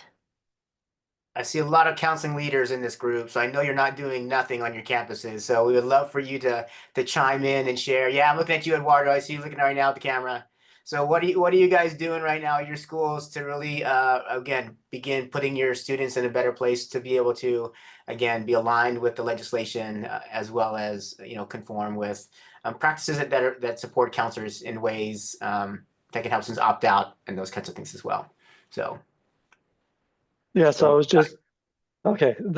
All right. I was thinking about these, about this and all of this, and I really want to make sure that everybody is involved, from admissions to counselors and everything. So I think it's important for us to always have that sort of collaboration between those two groups, because I know sometimes with this auto awarding, it tends to go into from I think the application when they do that piece and everything. But again, one thing that I always get concerned about is the amount of times that students will declare a major and that's not the major that they're looking to get. So we have a lot of students that declare a biology major that want to go into pre-allied health. And so it's making sure that they're not put on a biology ADT versus the actual degree that they should be pursuing. So those are just some of the things that I think about when we're talking about auto enrolling students, and especially about the legislation with the educational plans and thinking about there's never a one size fits all. And I think that's what a lot of people will sort of go to and believe that they could just create something and then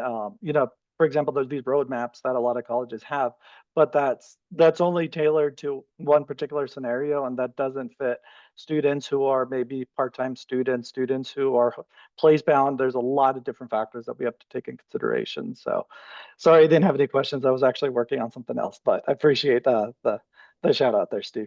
Yeah, thanks. Let me call you out. Appreciate you coming in. Appreciate you. The other question that I got is, people want to know what kind of programs you all are using. Renee mentioned, they have a homegrown, Santa Monica uses homegrown. Is there any programs that you all are using at your campuses that you recommend?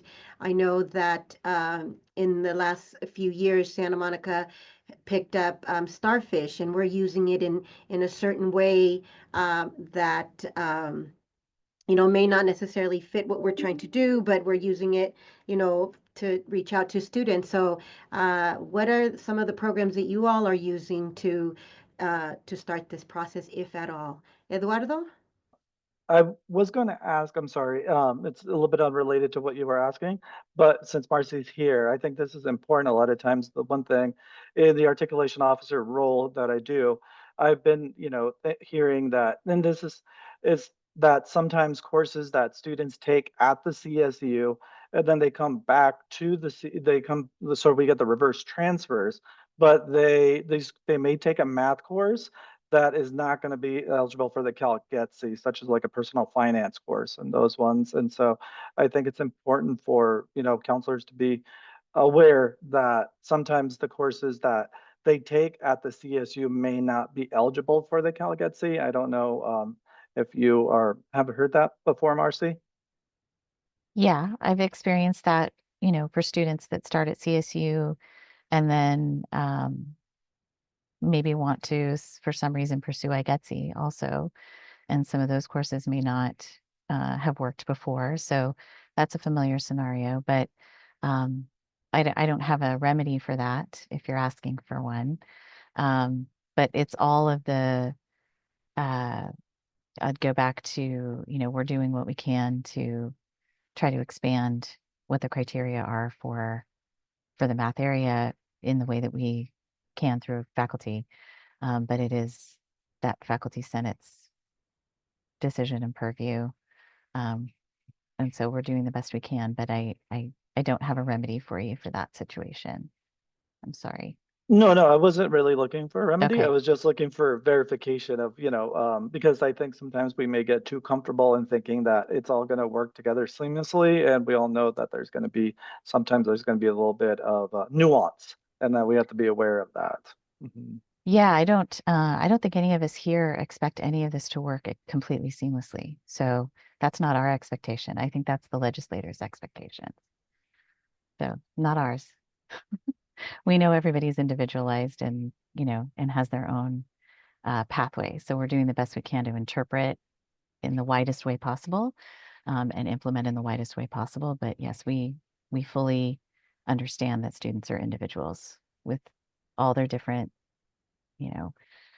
pursuits of pathways and reasons that they take extra classes. And I mean, by the way, I can't stand the term excess units, because as a counselor, I want students to explore and figure out what they want to do and what they don't want to do. And they need to take those college success classes. They need to take the career and life planning, and to consider that as excess is, to me, disrespectful, quite frankly. So that's, and a lot of our campuses have the first year experience classes, and, are really interested in keeping those for students. So, I don't believe that any education is wasteful. I think you learn from every experience you have. So, I'm not a fan of that, but that is beyond, that's the rhetoric out there. So, it's in the laws, and it's the way we're going. But, anyway, sorry, I rant and I digress, but I feel like I'm in a safe space to do so. But Actually, Marcy, I think it's great that you said that, because I think yeah, I think that attests to the whole opting in, opting out, right? I mean, we know that we are being held to a certain parameter of measure but we also know that those parameters and measures are very restrictive. So I love what you said, because I think exactly because of the point that you made, those are some of the things that need to be considered in your respective campuses when you're creating an opt-in and opting out, right? Because if opting in means you can only take those ADT requirements and not have the wiggle room that you're discussing and that you're bringing up, then is that what serves the student best? Not necessarily, right? So I love that you said that. I think that's another great example of the kind of points that I was making earlier, So thank you for saying that. I think that's great. Marcy, I did have something that I wanted to ask you, though, that when you mentioned something to us when we met with you to convince you to be part of our session today. Can you speak a little bit more about the change that you discussed about Cal Poly Slow, oh yeah, please, and share it with the groups? I sure. think it's a great thing to share with this group. Sure. So, as you know, for those of you who've been around several years or more, you know that we had several campuses that are on the quarter system, and SLO continues to be on the quarter system. There was a move to have all Cal States move to the semester system a few years ago. SLO was granted an exception for that, for a variety of reasons, but they will be moving to semester starting fall of 2026. So um, they're retooling a lot of their programs to meet semester, and so they will be starting fall of 2026 as a semester campus. As a result of that, I've already been in contact with several of their campus contacts about better understanding the ADTs and the ADT pathways. And I don't have a number and I don't have disciplines, but we've been told that once they move to semester, that they may be adding several more ADT pathways to their list. So please don't hold me to that as a guarantee in this moment. She said back in April of 25, but that is what we've been told. And as some of you may know, we're going through the California State audit that has also called out that campus specifically. And we're looking at why we don't have pathways. So we're asking all of our campuses to look at why we don't, and to confirm some of those reasons that I shared earlier, that those are still valid and reasonable. That either a TMC doesn't exist, or they can't guarantee that a student will graduate in 60, or if there's another reason. So yes, we are continuing to work and evolve those pathways. And from our stance at the Chancellor's Office, we encourage everybody to have as many pathways as possible, because we do feel like it's a strong direction for students that know what they want to do and that will stay with the major. Thank you, Marcy. I appreciate you saying that. And I asked Marcy to share because I also heard on the Padlet, a few of you, or at least one of you, talked a little bit about that issue, about how the intent of the ADT is to create these deemed similar emphasis. Otherwise, it's not going to be an effective way of evaluating students. So I really wanted Marcy to share that great news with all of you, because it sounds like there are conversations happening regarding an expansion of deemed similar options, and that's good. That's a really good thing. So thank you, Marcy. You want to go, Heather? Yeah, sure. I have more of just like a general comment that I just feel like we should be sharing with each other, like a general sentiment. It is naturally part of our job as counselors that we have all of the answers. We are in such an unprecedented time that I think it's important that we normalize with each other that we are going to be saying, I don't know, let me get back to you, a whole lot right now when it comes to the math question and will the CSU keep, accept it and all. And I just think it's so important that we, since most of us are probably leaders on our campus, that we're kind of normalizing that conversation with our part-timers and with each other, because we are such in general, a profession of knowing the answers. We are, the buck stops with us. We will figure it out. And we're just entering into a time where that's not true. We won't be able to answer all of those questions. And I think that we just need to say that out loud to each other, that we're going to give each other grace and we're going to support each other and we're going to share information freely as we get it. And that we're going to be comfortable with the fact that whatever was yes yesterday is not a yes tomorrow. And what one school accepts today, next year, that same school may say something else. And that's just going to be our reality for a while. And I just think it's important that we say it to each other, because we truly are really responsible professionals who take a lot of pride in what we do and in guiding students and giving them relevant, accurate information. Accuracy is a key component of our jobs, point blank, period. And I just think we need to say to each other, it's okay to not know right now, and it's okay to find the answer, and it's okay to partner like never before. And we need to share this with our part-timers, because those of us who've been doing this a long time, I can't imagine being brand new to this and having this many things to keep track of. And we just need to make sure that everyone is okay with saying, you know what, I don't know, let me get back to you. That has never really been our thing before. We've been the we need to know it all, and this is not the time for that. And I just think it's important that we just, say that to one another and keep especially our new adjuncts, not burning out right up front or scared because there's so much, normalize that they're not going to know everything. So it was more of just a sentiment. Thank you so much, Heather. That was very, very, very well said. I 100% agree. Thank you so much. Eduardo? So my coffee started kicking in here. So in terms of the, Marcy, I remember reading also that with the CSUs, in terms of when they don't deem a degree similar, there was going to be a sort of maybe an explanation, or I'm not sure. I remember reading about that in one of the documents. And so I don't know if you could maybe elaborate a little bit on that. I can. We're in a process now. So what you may be referring to that you read is possibly the California State Audit. We had a recommendation come out of that document. And then there was a recommendation through the AB 928 Intersegmental Implementation Committee. Make sure I say that correctly, from December of 2024. And I'm on that committee as well, to gather information about why ADTs are not deemed similar. So we have reports out to our campuses right now. We're collecting that information now. We haven't been given the format that will share that information. We haven't been told how to.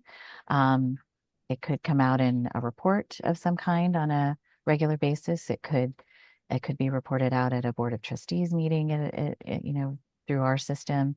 We don't have the format yet to share that publicly, or it could be posted on a website. We're not sure. But yes, that will be available. we're supposed to turn something into our auditors by September of this year. And so we will have the best information we have as of September. Of course, you know, campuses will review for similarity on a somewhat regular basis. And so, and then you'll notice that things are added, fall off, concentrations are elevated to full majors. And so sometimes that's why pathways go away, but then they are reattached to the new full major. So there are lots of nuances there too. But yeah, we'll be sharing that in some format. Stay tuned. I don't know the format yet.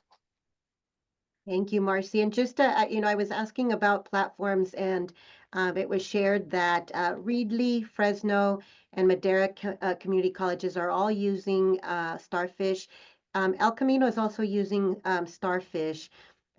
Clovis Community College, it still uses SARS. With the same strategy via SpeedNote. So thank you all for sharing that. Again, this is an opportunity to share best practices. Pamela, and we've got a couple more minutes before we give you another break to fill up on your coffee cup, and then we'll restart again. Pamela. Hi, this is just a quick comment based on the lady who spoke about we're supposed to have all the knowledge. I've been a community college counselor for 33 years. I started at Chaffey College as an adjunct 5 years while I was working in admissions and records for Cal State San Bernardino, and then I landed this awesome job at Victor Valley College. So I've seen it all. Seen it when SB 1440 first came to the system, pre-CID numbers. So now we have the CID, the prerequisite bill that came through. Now we have these other two bills, and we can't forget about common course numbering. What we're all, and I'm also an articulation officer, so we're also working with faculty and summer meetings, etc. So again, that feeling of out of our comfort zone where we would know where to grasp those answers. Yes, go to this site. Yes, go to this site. Oh, wait, this site has a glitch. Oh, wait, this site hasn't updated their site. So yeah, and not only are we to help our students get through their lives academically, we have to think about their mental health, food insecurities, everything. It's the whole person, just not the world of academics. It's the whole person, because without the whole, the pieces fall apart. Therefore, they can't, be successful in their classrooms. And it's just not CCs, it's CSUs, UC. Everybody's trying to get their numbers up, get that to show our legislation that we're doing a good job. But for some reason, you think we're not. So, and I know Academic Senate plenary is going on this coming weekend. Our CCA conference is this weekend at the Marriott in Irvine. And so there's just so many moving parts in this state that we have to now put a student on a structure plan. And how many of us know when I was a community college graduate, Rio Hondo, and I was not the kinesiology major I started out to be. I was a student athlete. So we know they change. We know the students change, 2 or 3 times their majors. So it's like, and my big whoop was, oh shoot, we have to report all this. So what if our researcher doesn't know how to give our data to the chancellor's office and it's all jacked up? Therefore, we don't have those numbers or that funding or et cetera. So it's just so much on our plate. We're looking at, the assembly bills and contracts, and us individually counselors, we've got to stay healthy too. So like they tell us, and I always know this, I remember this from Intro to Counseling, take care of yourself because you give so much of your spirit to others. So take care of your spirit. Marcy's, like she says, I can't answer this questions, and we know all the questions are coming this way. We just saw her at our articulation conference, and it's just, you know, like you said, whoever said, let's be supportive of each other. Let's be good counseling warriors for each other, because there's a lot on our plate. Thank you, Pamela. Thank you so much. And yes, I always remind my counselors, please take care of yourselves. I do say the student we saw prior to COVID is not the student Right. after COVID. So thank you so much at this time. And yes, Steve, I remember LDTP. So there's always been something. Renee, before we go on. Very quickly, very quickly before we go on break. Pamela, thank you for sharing that. And I think that what you brought up is so important because vision aligned reporting is capturing the things that you brought up. It's capturing the basic skills, it's capturing the insecurities. And I think that's a good thing, right? Because we all know that we are not ed planning machines. We all know that we approach a student comprehensively. So I, for one, think that vision aligned reporting is good because then we can at least capture data that shows how much of our time we're spending on those important issues that you brought up. So I think that your comment is right on, and I think that that's why VAR reporting is going to become a tool that's going to facilitate for us, communicating that to our administrators that yes, we are spending time doing this, and no AI is going to be able to cover stuff like that. So on that note. On that note, great way to end this let's take a little break. We will come back, in just a couple more minutes, so we can start the next conversation. Thank you, Marcy, and I'm sure you're going to join us in the next conversation. Let's take a break, and we'll start in just a few. Thank you. Sada, what time do you want us to, like 5 minutes or? Yes. Okay. Let's do a 5-minute break. So I would say at 11:09, please. Okay. Thank you. Okay, we'll get started in just a minute. Welcome back. Hopefully you re-energized and your wheels are turning about this conversation and all the conversations that we're having. Again, reminder, continue to take care of yourselves. Look at that beautiful picture of Santa Monica College on that. Not biased at all, not at all. But we will, Renee, would you like to introduce our next panel? Yes, it would be my pleasure, my honor. Another one of the things that is coming in fall 2025, right, is the implementation of CalGETC. So we have two, again, no bias, like Sarah says, what I would say are two of the best articulation officers in the state.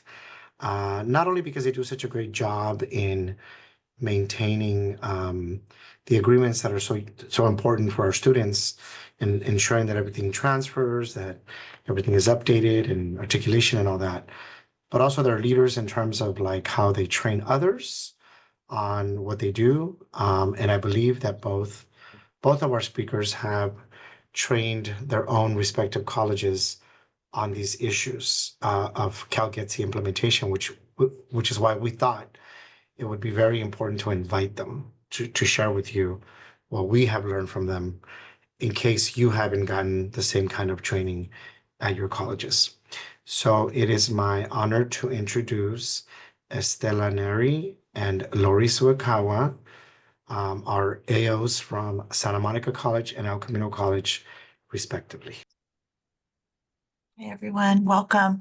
I really can't take credit for this wonderful work. I will be honest. Santa Monica College, they presented to their counselors a training, and I asked Estella if I can sit in and listen and hear all the great questions that counselors have so that I can then implement that training here at El Camino College, because I think what's really important is that, as I know each college may run individually, but just kind of giving that same message to students so that they're not confused. Like, I heard this at Santa Monica College, but then at El Camino, they said something else. And then at Cerritos or LA Harbor, everyone's saying different things. So this presentation is important because we're trying to get that message out so that we can all be consistent, because we know our students are swirling and going everywhere within the state. Okay, so again, Santa Monica put this great presentation together for their counselors, and I just kind of,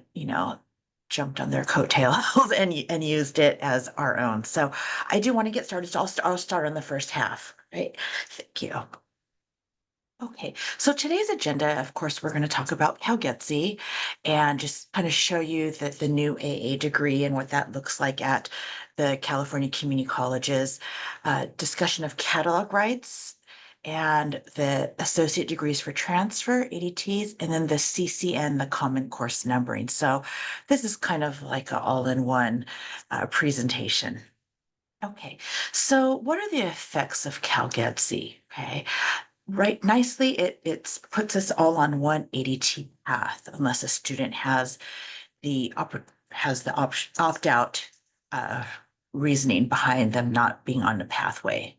Okay, transfer students will have to adhere to CalGETC standards unless they have catalog rights to other GE patterns based on their continuous attendance.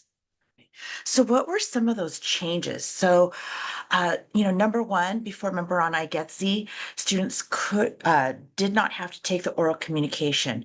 However, with the new CalGETC, oral communications will be required. Okay, I want to reiterate that it is not an admissions requirement to go to the UC, but it is part of the CalGETC GE pattern. Okay, so let's be clear on that for admissions, right, it's still the 7-course pattern for UC. It's the, 60 units by the end of spring and so forth. Okay, so just know that CalGETC is different than what meets minimum requirements for UC admissions, right?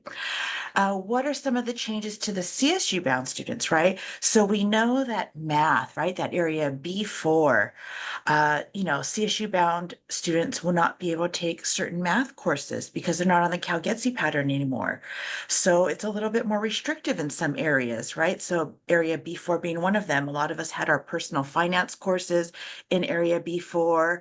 We had maybe business communication and critical thinking. In level 1 was on the CSUG pattern, but as we know, CalGETC, it's level 2 or higher in foreign language to meet humanities.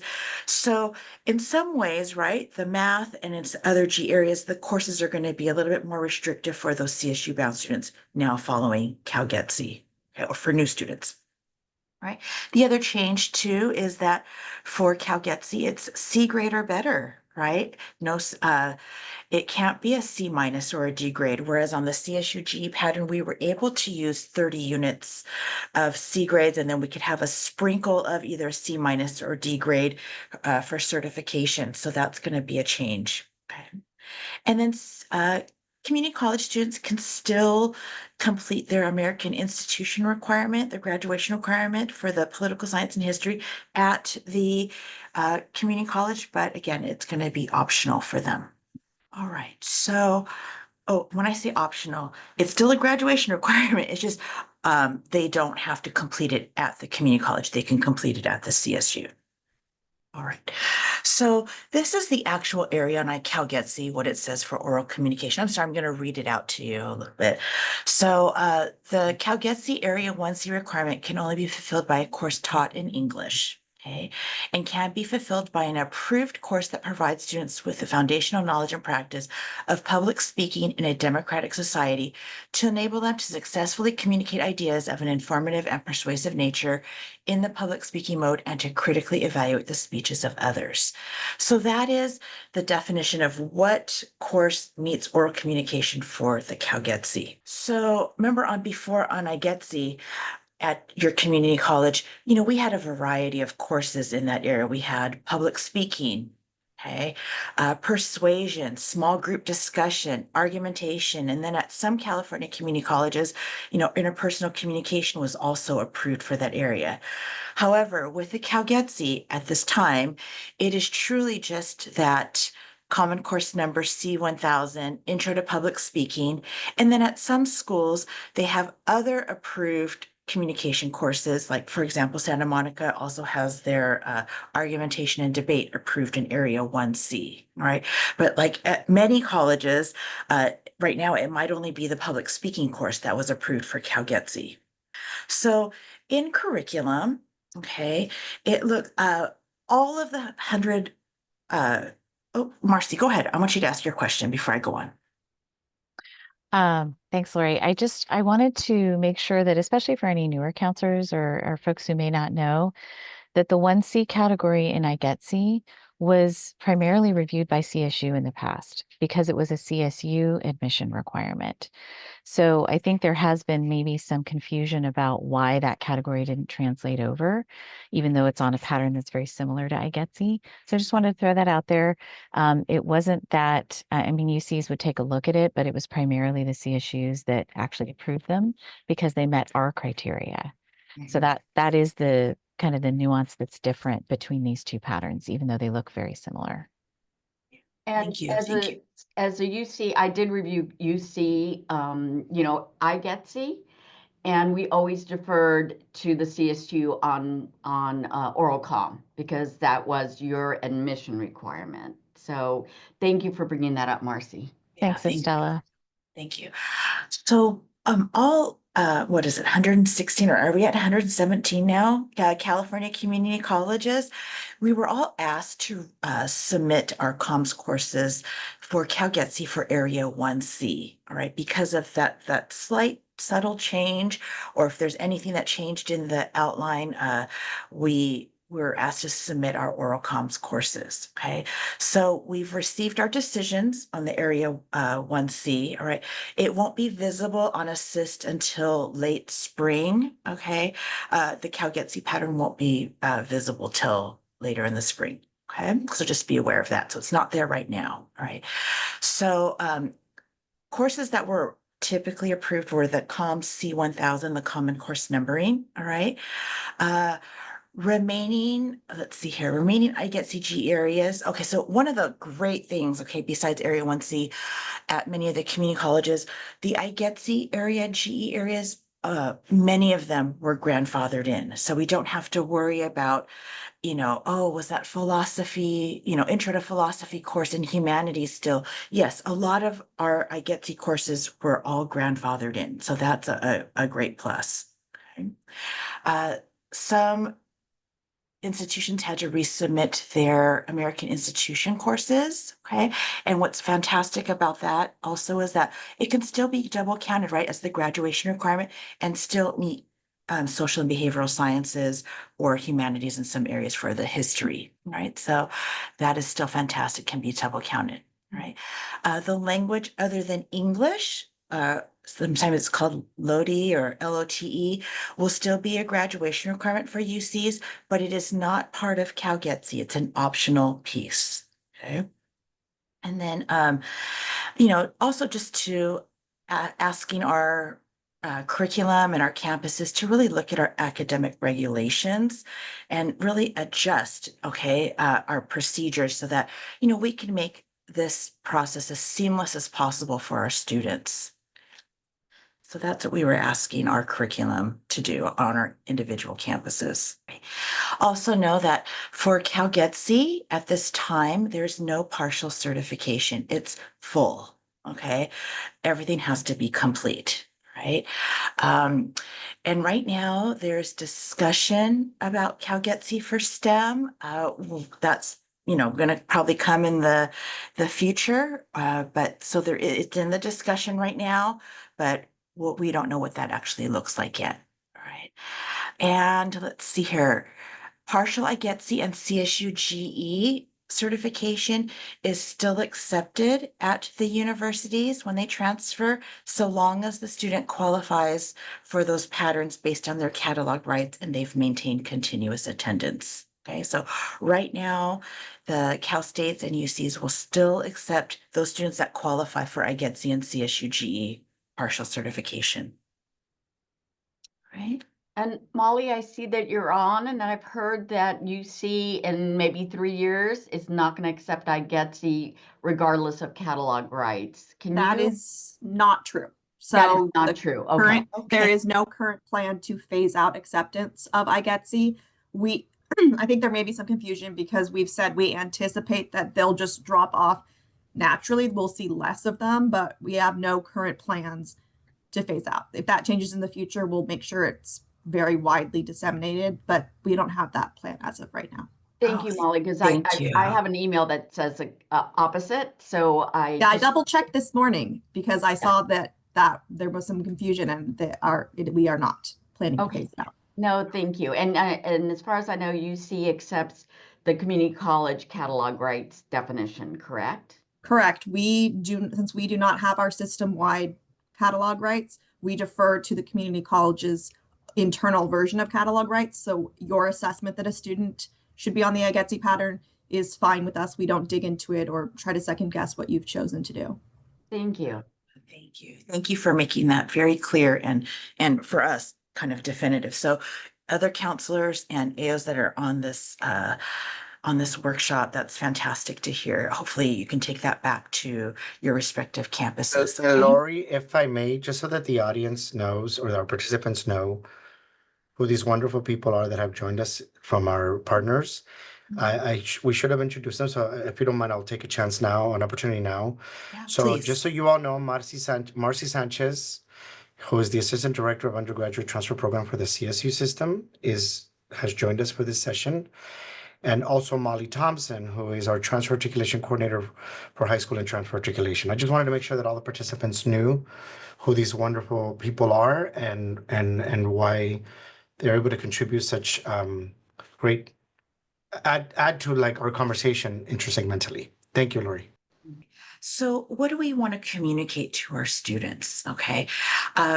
So, CalGETC, a great GE transfer pattern, right? Great. Enforce or actually based on legislation, but we want to let our students know that it's not an admissions requirement. Okay, so just to be clear on that it is a GE transfer pattern, but it's not an admissions requirement, right? It may be required, right? It is required if a student is getting an ADT, right?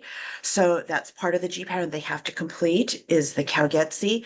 But again, if they're not getting an ADT, they have to just meet minimum requirements to get into the universities. So just, we want to be clear on that because sometimes students get it in their head, oh my God, I have to complete CalGETC, so, oh my gosh, in spring, I have to do 24 units to complete it. And it's like, you know what, let's look at it. Let's see what do you need and what's going to get you to your end goal of transfer. All right. So, we don't want to overload students, but yeah, if they can complete it, great. But I also don't want students taking 26 units thinking that, oh my God, this is the end all be all. And that's their only way they're going to get in is through CalGETC. However, we know that there's a CSU campus, they say we want the ADT in psychology, right? The CSU campus. So in that sense, when they post that on their website, then yes, they have to have the ADT in psychology with full CalGETC done for those students. Okay, so unless it's posted on the website, just know CalGETC is a transfer GE option, right? Okay, students also that are following the CSU GE pattern or IGETC need to be made aware of catalog rights. So at your individual campuses, students that are following the CSU GE pattern and have been following it all along, make sure that they maintain their catalog rights by doing continuous attendance, all right? And that might be different at every campus. So just, make sure you communicate that with your students, right? So that students can still use those personal finance courses in area B4, maybe other critical thinking courses, they can get that certification on that, right? And then our high school students graduating spring, we've been telling our students, if they can take a course in summer 2025, so that they have the most GE options available to them. Right. So that's what we've been telling our students as well. So they can, if they started summer, they can use either IGETC or CSU because technically CalGETC doesn't start till fall 2025. Right. So these are the three GE transfer patterns.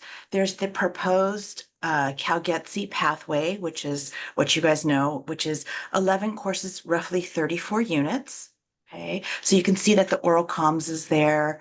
And then area 6, which is the language other than English, is, optional. It's for UC only. Okay, so you can see that. And then the California Community College associate degree pathway is, they've kind of rearranged it to mirror what CalGETC looks like. So our local GE patterns pretty much mirror, you know, the categories, right? English composition, oral communication and critical thinking, math, arts and humanities, social behavioral sciences, natural sciences. In some colleges, they might have lifelong learning or self-development, or the PE activity health requirement, right? Language other than English, not required by Title V, but again, some community colleges add that in.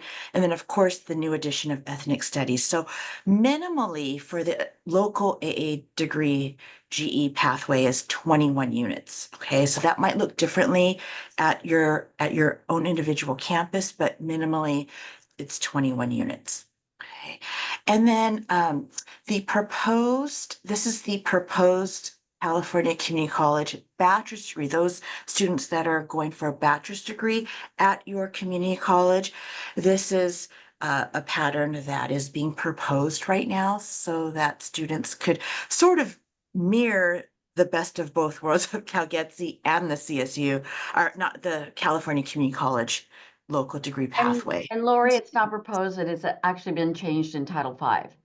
Oh, So, okay. yeah, it's Perfect. actually been changed in Title V that students can follow the local GE pattern plus 6 additional GE units Mhm. and the nine upper division Upper division. units. Yeah. Okay, perfect. No, that's fantastic. So, you know, we're trying to align everything the best that we can with all of the legislation and everything that's been thrown at us. So I think, you know, we've made headway and progress towards that. So yeah, thank you for bringing that up, Estella.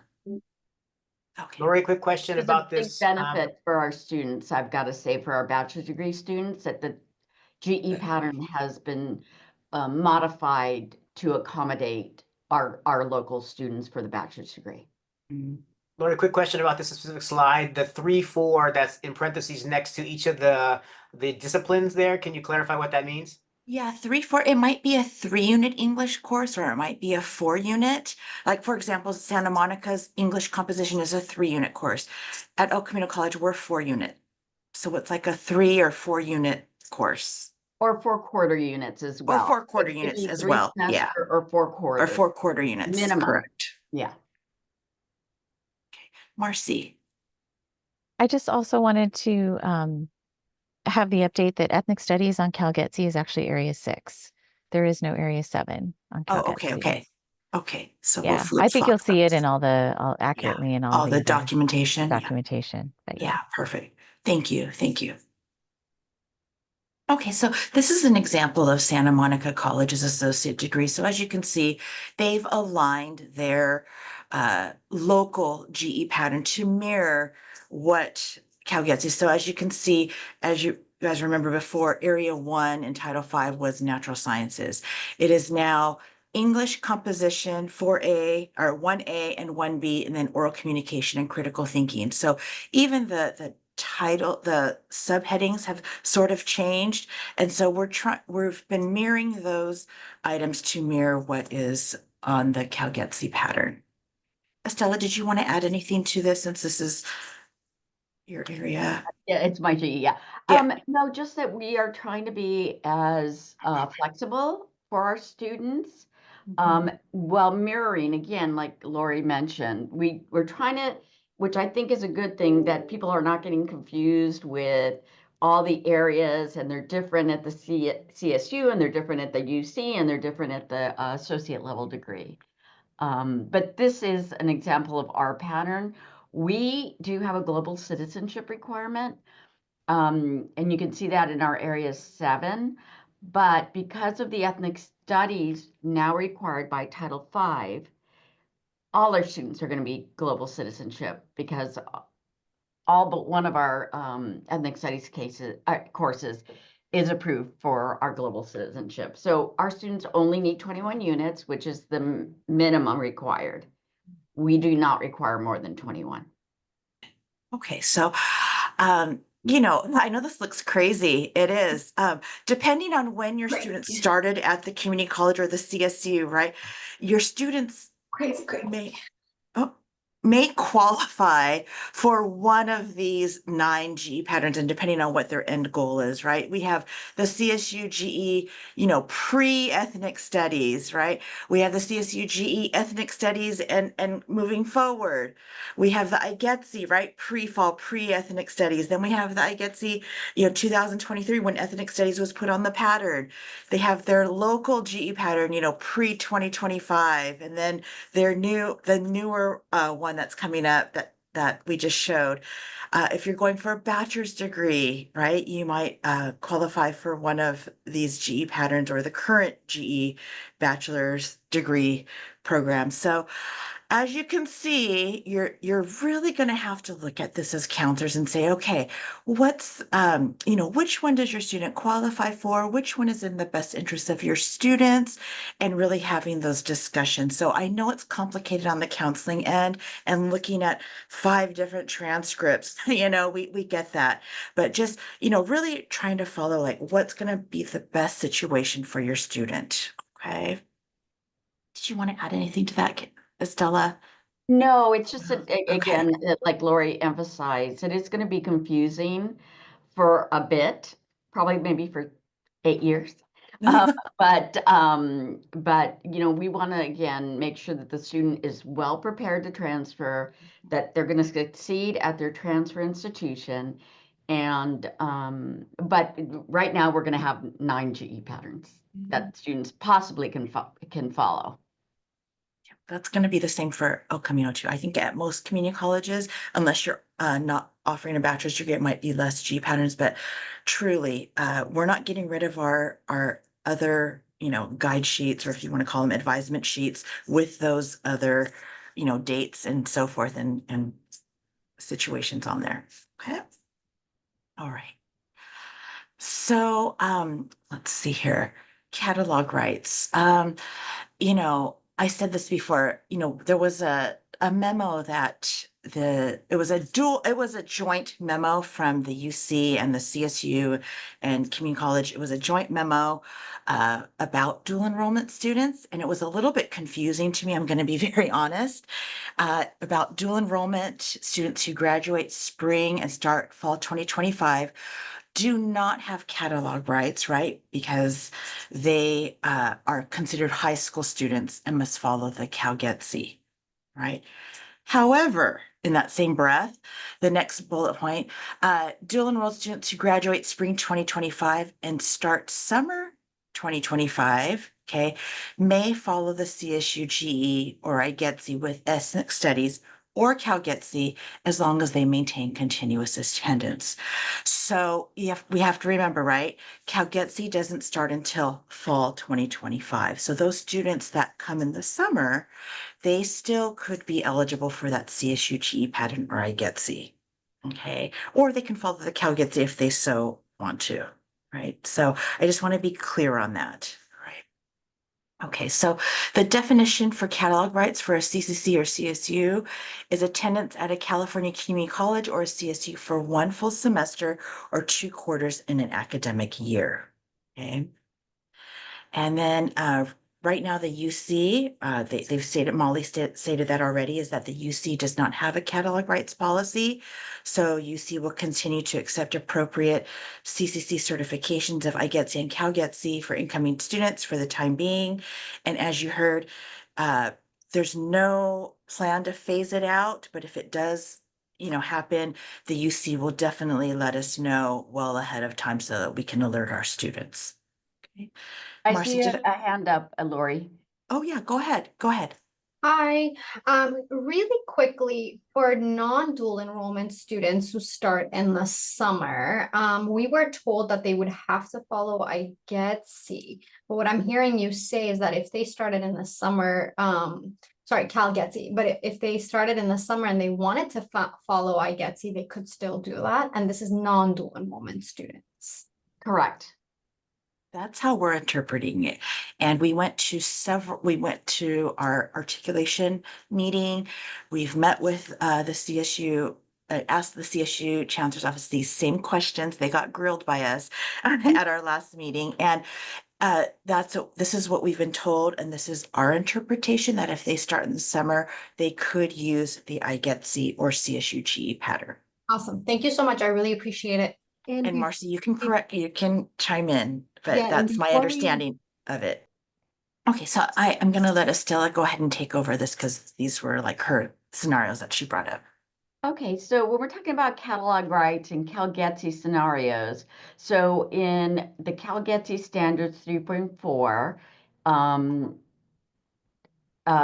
courses are taken in fall to 2025 or later may be applied to our CalGETC certification if the courses are approved for the corresponding CalGETC, IGETC courses taking part.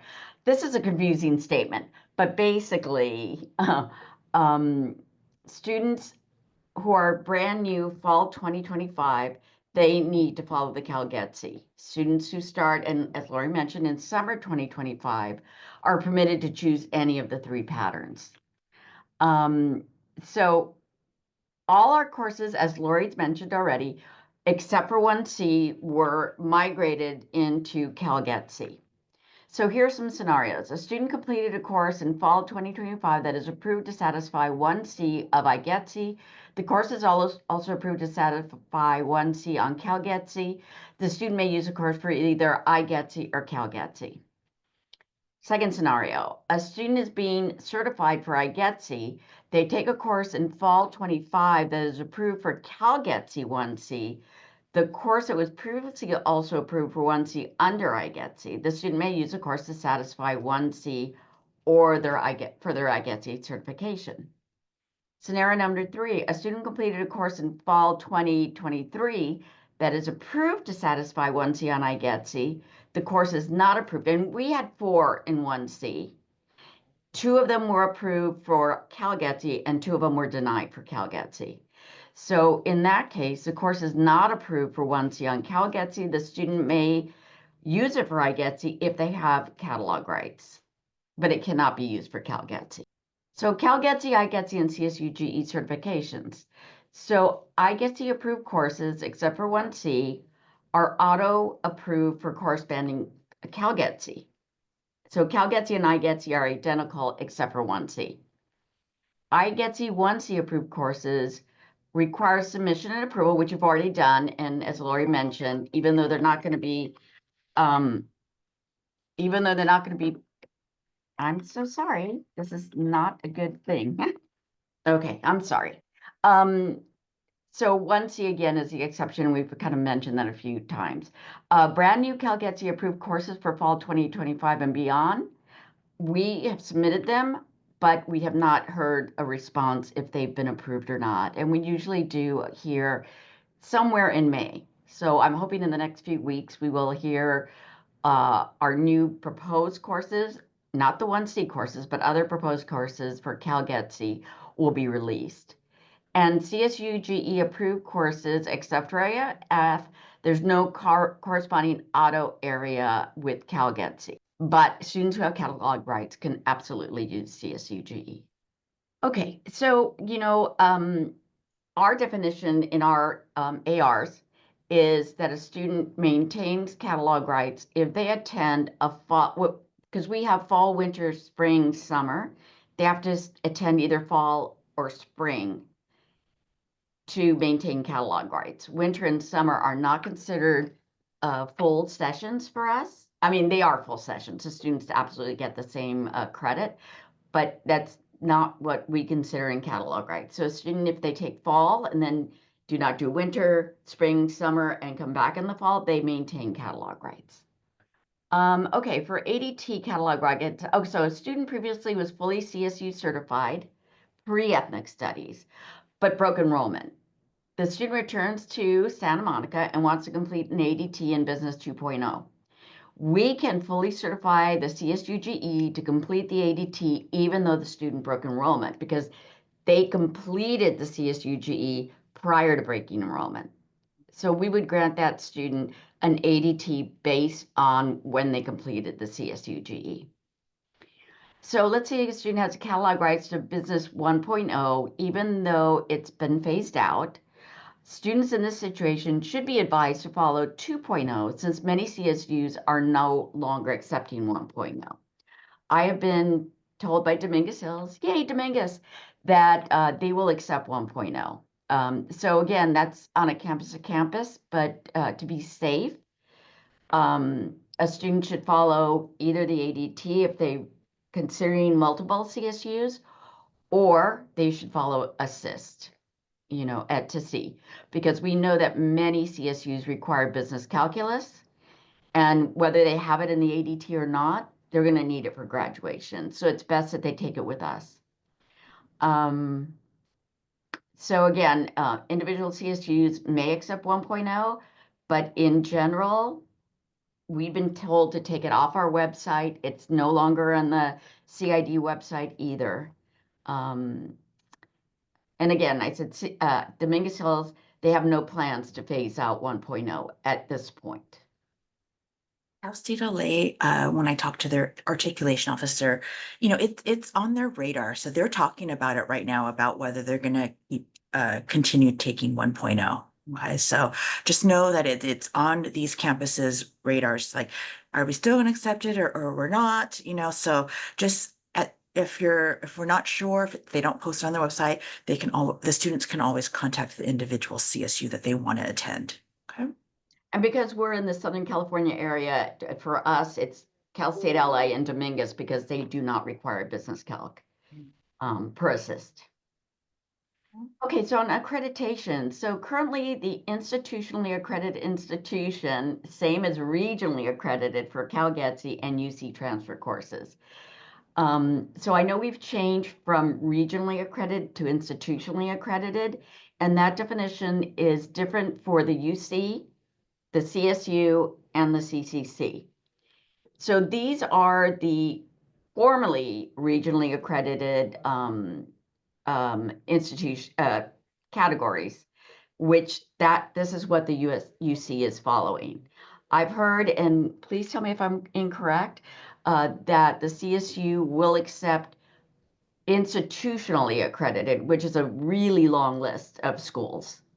Yeah. Marcy, Right. do you mind clarifying am I correct on that? You are correct on that. Our stance is based on the fact that we have programs that include subjects and courses like welding and, in construction management and some of the other programs that other systems don't offer. And so we want to be able to expand beyond the traditional regionally accredited areas. Plus, it's a compliance thing as well, because the Department of Education says that regional is no longer applicable because so many of these accreditation bodies are not limited. They are accrediting schools that are not limited to their physical region anymore. There is a long list, but I do want to caution everybody that the list and on our transfer programs site, we have the link to the list. You need to filter for institutional accreditation because that list includes both institutional and programmatic. We're not necessarily taking programmatic. That's an individual campus decision. But system-wide, we are taking coursework that is baccalaureate level, and the school that offers that credit determines if it's baccalaureate level, just like you do for CSU transferability.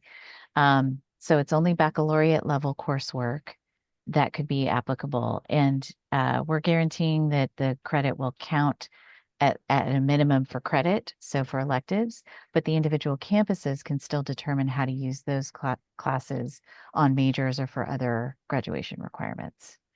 And there's And Santa Monica, we are being on the conservative side and kind of It's your choice. Yeah. opting for the UC definition, though on a case-by-case basis, obviously, like you said, Marcy, for CSU, we can be a little more flexible, but, students don't, when they start with us, they all say we're going to UC, and that's not necessarily the case, right? They end up at USC or LMU or, Cal State LA. So we're just trying to be, our communication right now to students is staying with the regionally accredited, formally regionally accredited, but being flexible in applying other units for our associate degree. But again, we cannot determine what the transfer institution will accept. That's their purview. Mhm. So There's no, go ahead, Lori. Marcy, there's no unit limitation, right, on the number of units that can be from an institutionally accredited institution?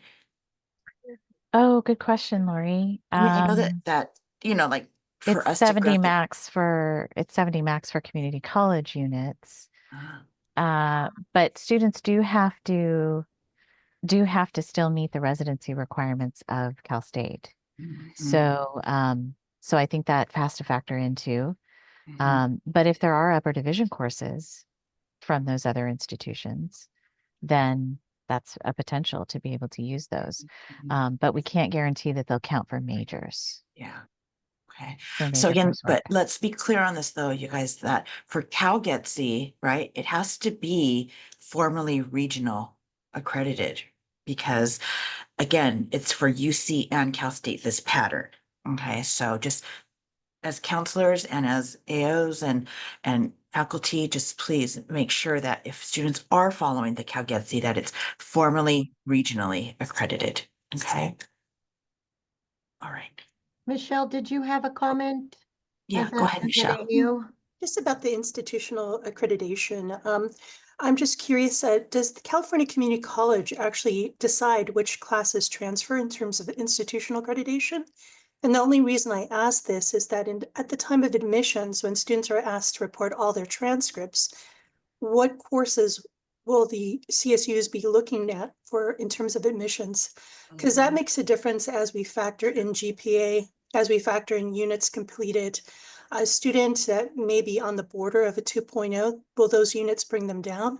So I don't know when to consider institutional accreditation and when not to. Because I will be conservative in terms of the CalGETC and everything, but I'd like to know if it impacts students anyway in terms of admissions, in terms of institutional accreditation. And from what I've gathered so far, that varies from campus to campus and how they implement and accept institutional accreditation. And that concerns me because then that varies in terms of their admissions. If they are looking at institutional accreditation, all courses in terms of admissions, we have to be advising students in that manner as well. I don't have any comments about admission. I'm sorry, Michelle. Great questions, great points. I would recommend, as has already been recommended throughout, to look at various resources. And I know it's time consuming to do so because we know ASSISTs only are 3 public systems. But if individual campuses have tests, transfer evaluation, I always forget that abbreviation. Sorry, transfer evaluation system. Thank you. Transferology. Yeah. Yeah, it may not be transferology, but it may be tests, lists, or if they do have transferology or another for all of the other schools that are not included on ASSIST. It's another good resource, just as a reminder. I have to remind myself of that on a regular basis to go look at other resources. So it either can be lists that they post individually or through transferology or another tool. Well, and we have an internal system where I evaluate courses for all 3, well, now 4 patterns, right? 5, 6, 7, 8, 9 patterns. But that is just institutional. So the Common Course Numbering, CCN, we've already submitted our 6 courses. They've all been approved. So as you can see, I've translated, well, I didn't translate on this, but C1000 is public speaking. That's our communication studies 11 that we've had to renumber. English composition is C1000. That's the first semester of composition. English C1001 is a critical thinking composition course that will be on CalGETC area as well. And then all our math courses have formerly been labeled math, but now statistics C1000, intro to statistics, the prefix and number have been changed. Intro to psychology has been changed to Psych C1000, and American Government and Politics has been changed to POLS C1000. And we did have to resubmit our American Institutions courses to CSU. I'm sure we'll hear back in the next month or so. those were not automatically grandfathered in, but we don't anticipate that there's going to be an issue with them because we have been very compliant with the CSU requirement. So this is a language that we have adopted or proposed. It hasn't been adopted yet, but we would like to put this in the catalog and the schedule of classes. So starting fall 25, Santa Monica College and all California community colleges will be implementing Common Course numbering. So you will notice a change in the courses with additional course transitioning each semester until the initiative is complete. So just be sure to check the schedule of classes and catalog and encourage the students to reach out to a counselor if they have any questions. So I'm showing Santa Monica, like I mentioned before, what the Common Course numbering is and what the old number is so that students don't get confused, because students are going to register next week and they're used to the old course numbering and may be confused that they're not going to find it in the schedule of classes. So we're trying to communicate this to students now. So for phase 1 courses, they were approved in the St. Mary CalGETC as they were on iGETC. This may not be the case for other phases. We don't know yet. Just because courses have the same CCN at different community colleges does not mean that the courses are articulated in the same way. I'm not very concerned about the first 6 because I think those are very basic courses that are probably, and I haven't done the research, but probably have been articulated with all CSUs and UCs. However, we really need to still look at ASSIST to see how a course transfers to our partner schools. And CCN is not necessarily the same as CID. Therefore, courses may apply differently on ADTs. Oh. TMC similarity. And, This is Marcy's. Yes. Yeah. I just had a couple slides. So I mentioned a little bit of that earlier, but wanted to make sure that folks understand what happens on the CSU side to be able to declare a TMC pathway as similar. So when the students earn the ADT, they must be able to complete the remaining requirements in these areas at the CSU to get that 60-unit guarantee. So it's 9 units of upper division GE, campus graduation requirements. So that can be a variety of different requirements. And what I didn't put in here is they have to meet American institutions if they have not met it already through CalGETC. In this case, not CalGETC, but other ways that students are satisfying that requirement. So it's really a 4th category as well, but I lumped it in with the graduation requirements. And then any remaining major requirements, upper division, and in some cases, lower division. I know there's been debate about that, but if a campus can fit the remaining lower division or a combination of lower division courses that were not fulfilled by the lower division in the ADT, if they can fit them into the 60 units to graduate, they can be required to take some lower division. It doesn't happen very often, doesn't really happen much for most majors, but it can happen here and there. So students have to remain on the pathway. This is a big one because we actually get cases that come up through the CCC Chancellor's office where a student is concerned about thinking they have a guarantee, being told that maybe they have additional coursework to graduate, but then to come to find out later that they want to add a minor, a second major, or they left the original pathway that they were admitted to. So in all the many, many things that you talk about with students, and I know I don't always get to this either, but if you're talking about guarantees, it's just a recommendation to remind students that the pathway is set based on what the major is at the CSU. And if a campus decides that a student who steps off the pathway can no longer graduate in 60 units, that is one of the risks they take by changing a major after they get there.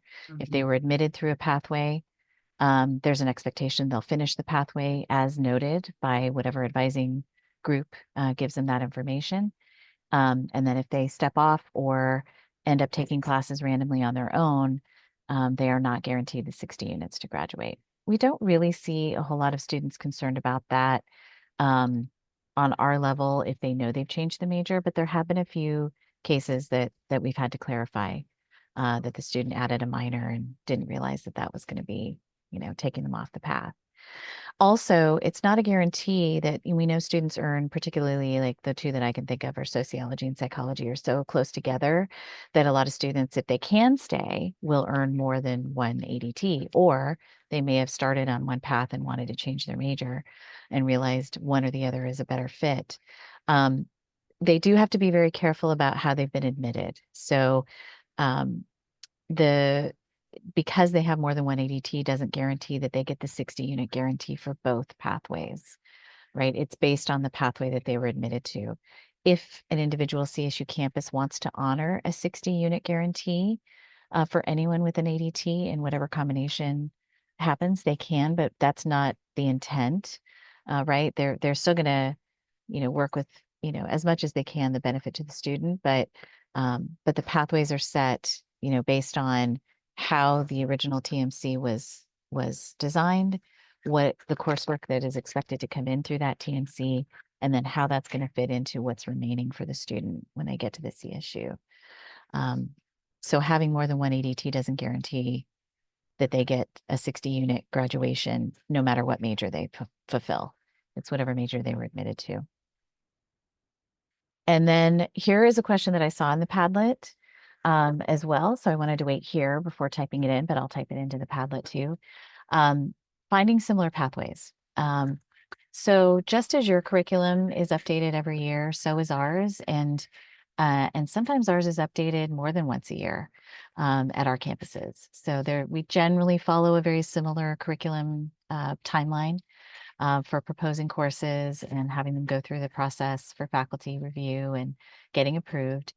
But sometimes those cycles happen both in fall and spring. And so there can be updates to pathways throughout the year as well. We've tried to narrow down the pathway timeline just because we know transfer partners that you're all trying to plan ahead the best that you can.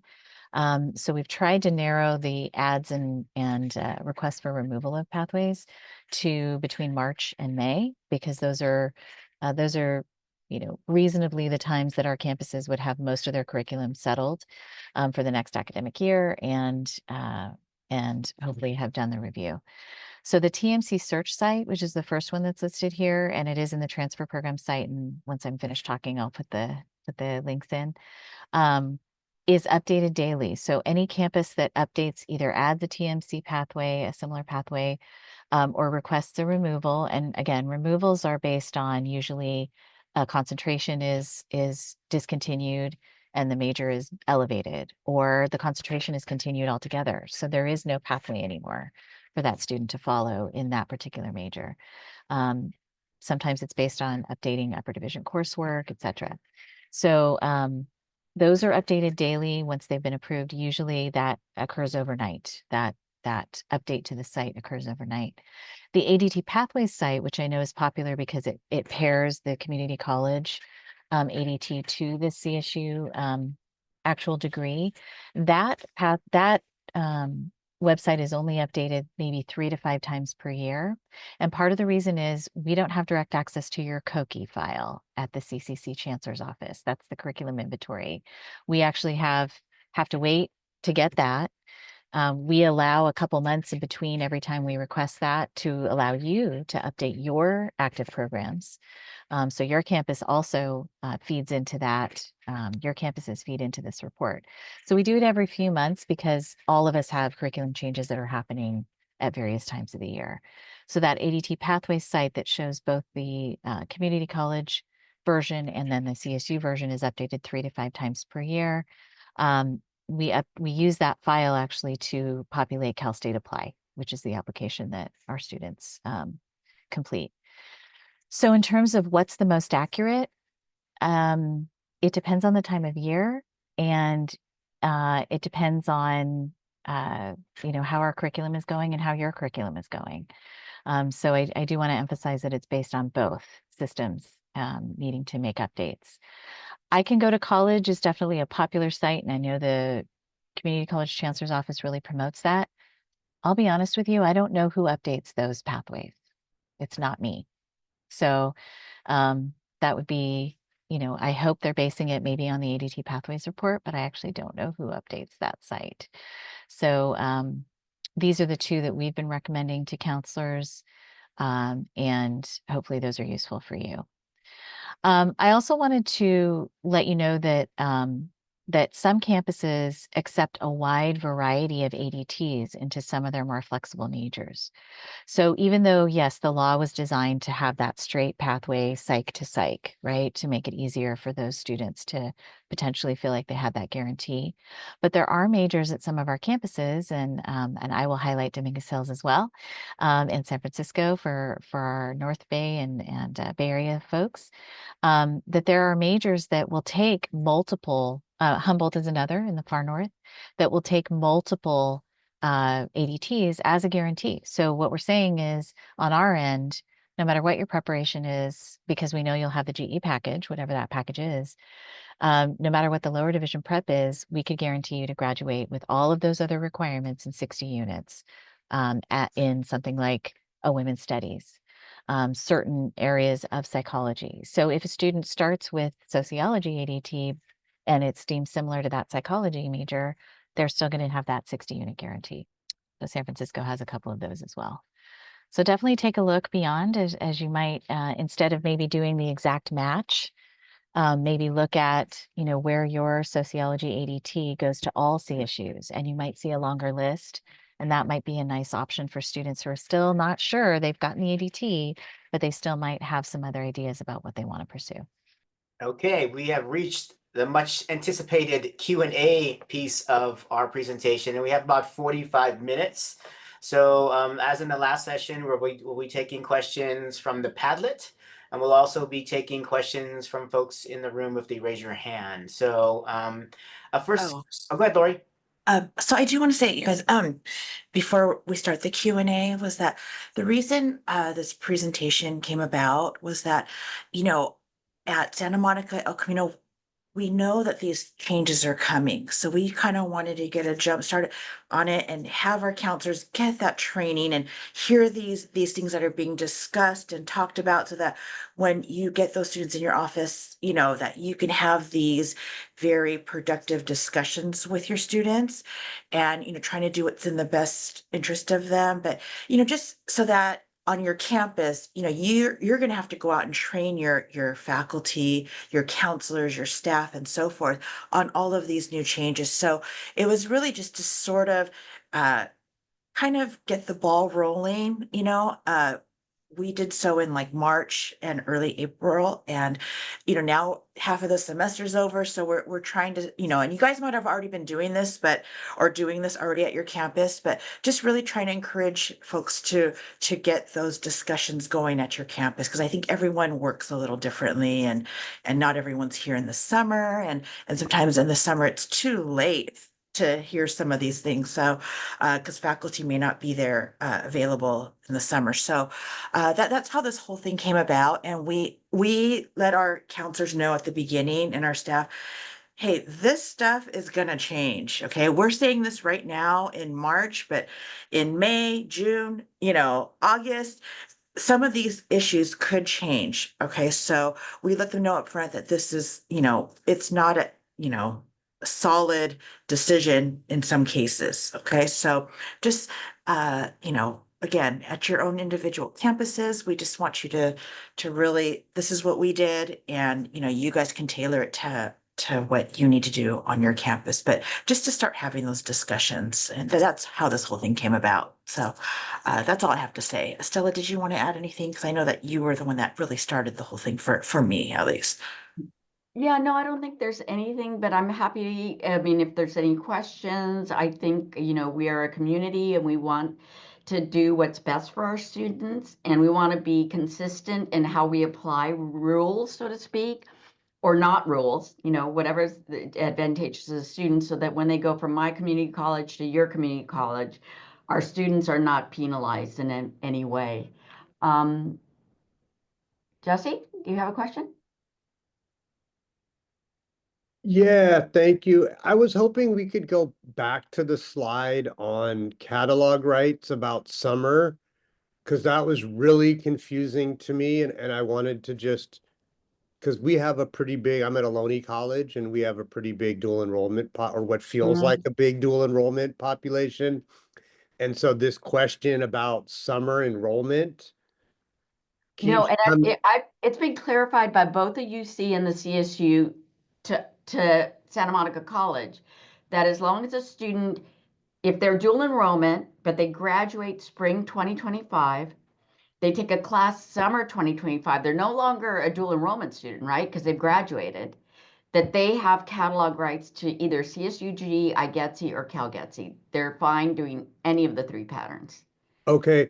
Can that be sent out more broadly than just Santa Monica? Because when you look at, and maybe Marcy can help here, when you look at CSU catalog rights, they're pretty clear that summer enrollment does not establish catalog rights for them. And so we want to, like, I think we've talked about, you check resources, and I don't question what you're saying, but when I have to look at what the CSUs, I'm sorry, say, they're pretty clear that summer does not establish catalog rights. Well, and that's correct, except that CalGETC does not go into effect until fall 25. So there's no way a student is required to do CalGETC because it's not in effect yet, including summer. It's not in effect. But Marcy and Molly, let me know if I'm misspeaking, but that's what I've understood, is that if a student takes a class, graduates in the spring 25, takes a class summer 25, they are catalog rights for GE. The chancellor's office guidance on this also is not aligning with what you're saying, just so that you know. And the whole document they have, it's very clear that dual enrollment students starting in summer 25 do have to follow IGETC. I'm happy to send over the link for the guidance from the chancellor's office, but it is in direct, it's not aligning with what you're saying, just so you know.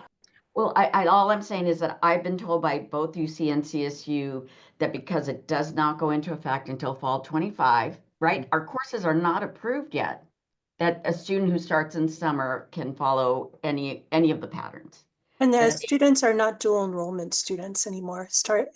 They've already graduated. They've graduated, so they're not dual enrollment students. Correct. You would follow the practice like you do for any student, whether they be dually enrolled or not. So our campuses have always offered summer starts. Some campuses may not, but other campuses have always said if you start in summer, you can have the rights to the past or forward. So I don't think that is a deviation from any practice that we've currently had, whether they be dual enrollment or non-dual enrollment students. Okay. Do you have a question? Yeah, hold on, Estella. I have a question from the chat. I'm a counselor in DSPS and am wondering if there has been discussion if a second class may be added to the oral communication area. I'm concerned about students who are nonverbal and how they may meet the requirement as it specifically states oral speech as a fundamental aspect. Well, I can't answer that question. I think it's definitely a Marcy question, but as far as I know, and it's only, again, this is just from personal experience, that we can sub a course out, like, and Cal State LA has told us, if a student has an issue, whether it's math, whether it's oral comm, whatever their diagnosed disability is, that we've been allowed to communicate that to the 4-year. And I have not known a student who's been denied admission when they have a documented learning issue. Sabine was next. Thank you, Estella.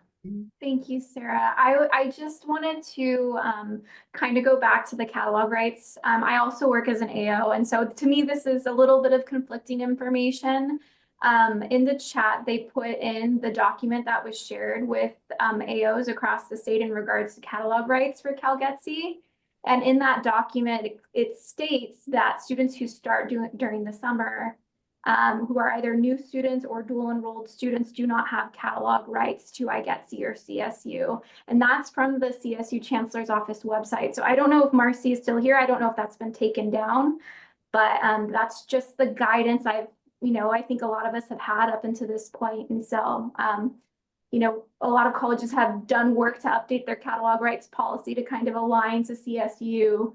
And so this is kind of throwing like a wrench into things. So I just want to make sure that there's some clear guidance on catalog rights. I'm still here, but I'm not sure what you're referring to. So the question was about catalog rights, Marcy, in our dual enrollment students, and when they get whether they get the catalog rights or not. From what Estella was informed, you know, it is very different than what is stating on the website. So that was the question. Can I clarify that the chart on the left, it says currently enrolled in high school? By the time they reach summertime, they're not currently enrolled in high school anymore. They've completed it. This is the document, correct? Claudia, I think that you attached in the chat.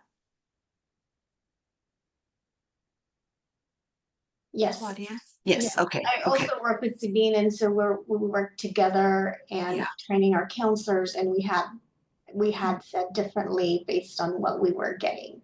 So even if they had graduated from high school, whether or not they were dual enrollment, we were under the assumption that they would not have catalog rights and they would start with CalGETC. Yeah, and we're not reading it that way at all. And I've been informed by both system offices that CalGETC does not go into effect until fall 25. So a student who starts prior to fall 25, if they're not dual enrollment, again, dual enrollment is a whole different bird, right?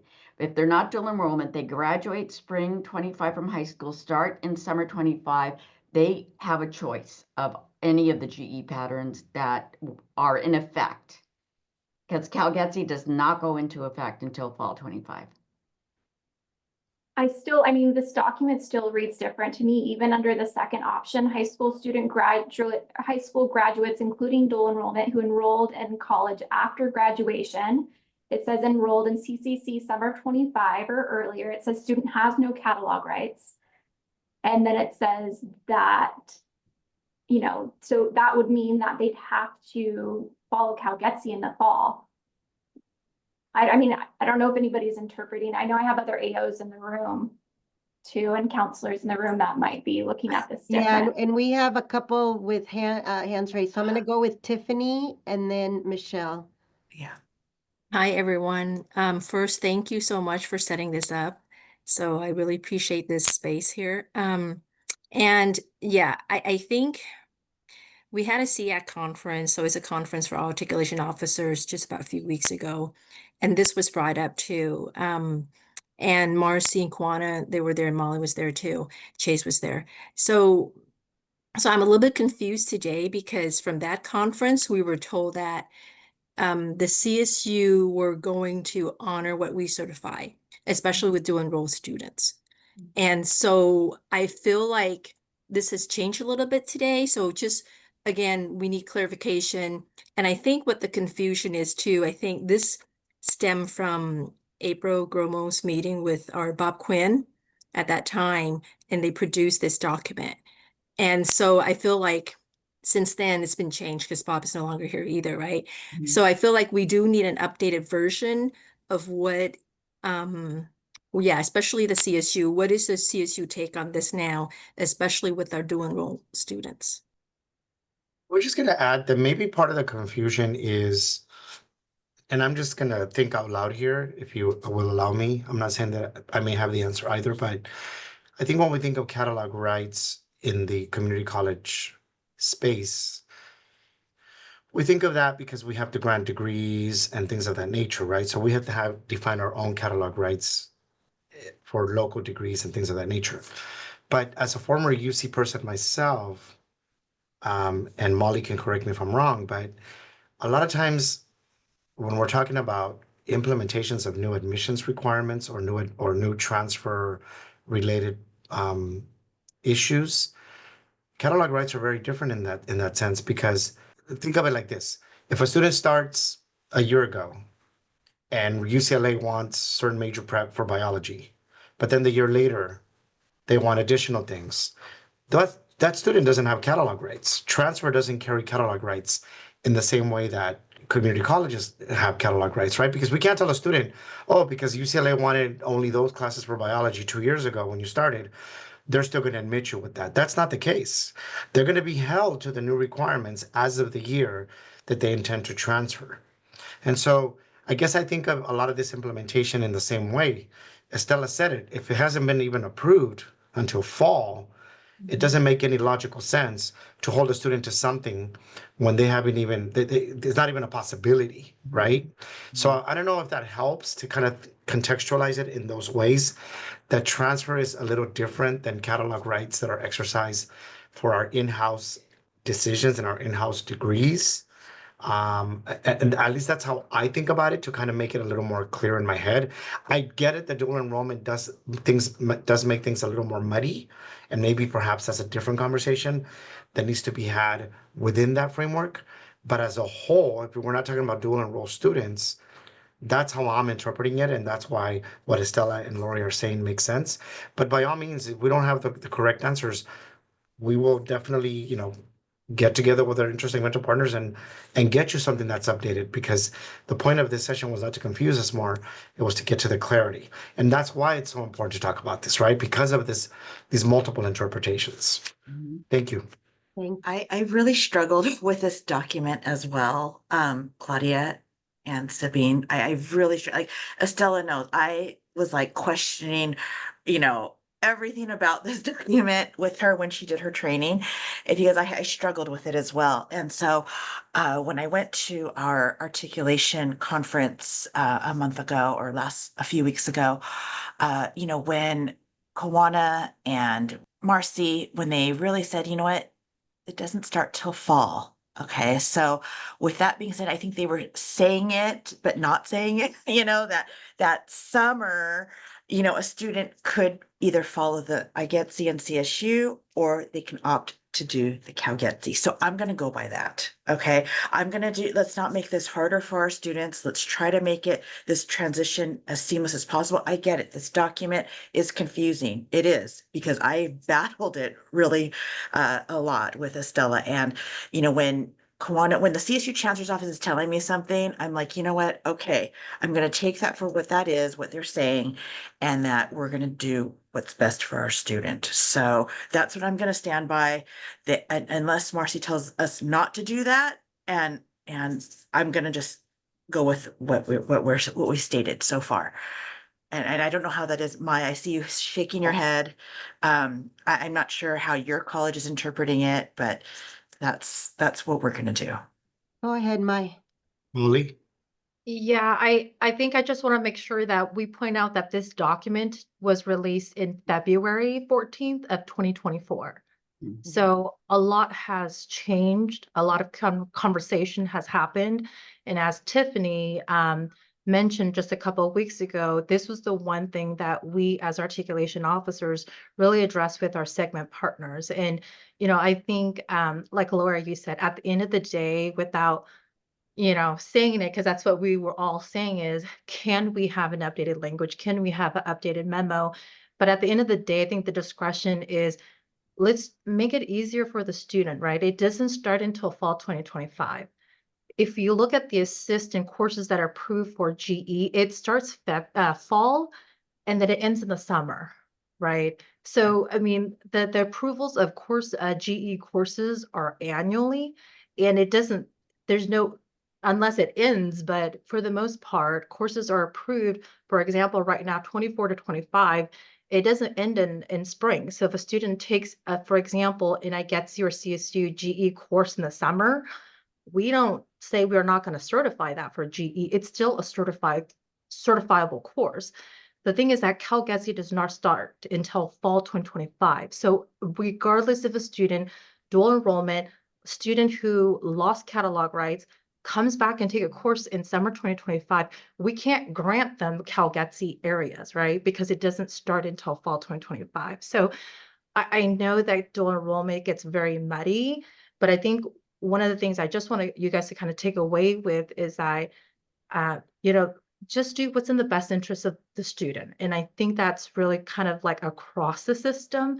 A lot of our partners are saying that is, we don't regardless if it's written down or not, I think as counselors and as practitioners and working with the student, there are so many. This is just maybe one of the many scenarios that we are being hit with. But I think at the end of the day, I think we stand with what is in the best interest of the student. If you have a high school dual enrollment student who's been just following the CSU GE pattern, they're almost done.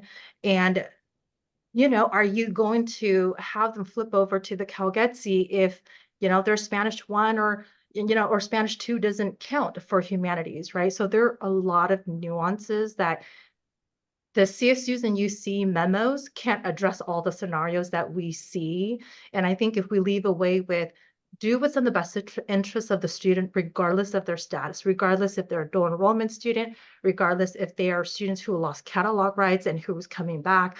It's just, I think we're trying to use like memorandums to kind of push the work that we do. But I think a lot of the time it's also institutionally, what are you guys doing at your own college? Because it's going to look very different. But I think at the end of the day, if we can continue to advocate for the student, I think that goes really far. And the CSUs have said, if you guys award a student, regardless, we're not going to check if they were a dual enrollment student or not. You gave them the degree, right? They're coming as a transfer student, so they're not looking under the hood in terms of were they a dual enrollment student and you put them under the CalGETC or whatnot. They're not going to look into that. So I think it's just very situational, and we just need to make sure that the document that was posted in the chat was from 2024.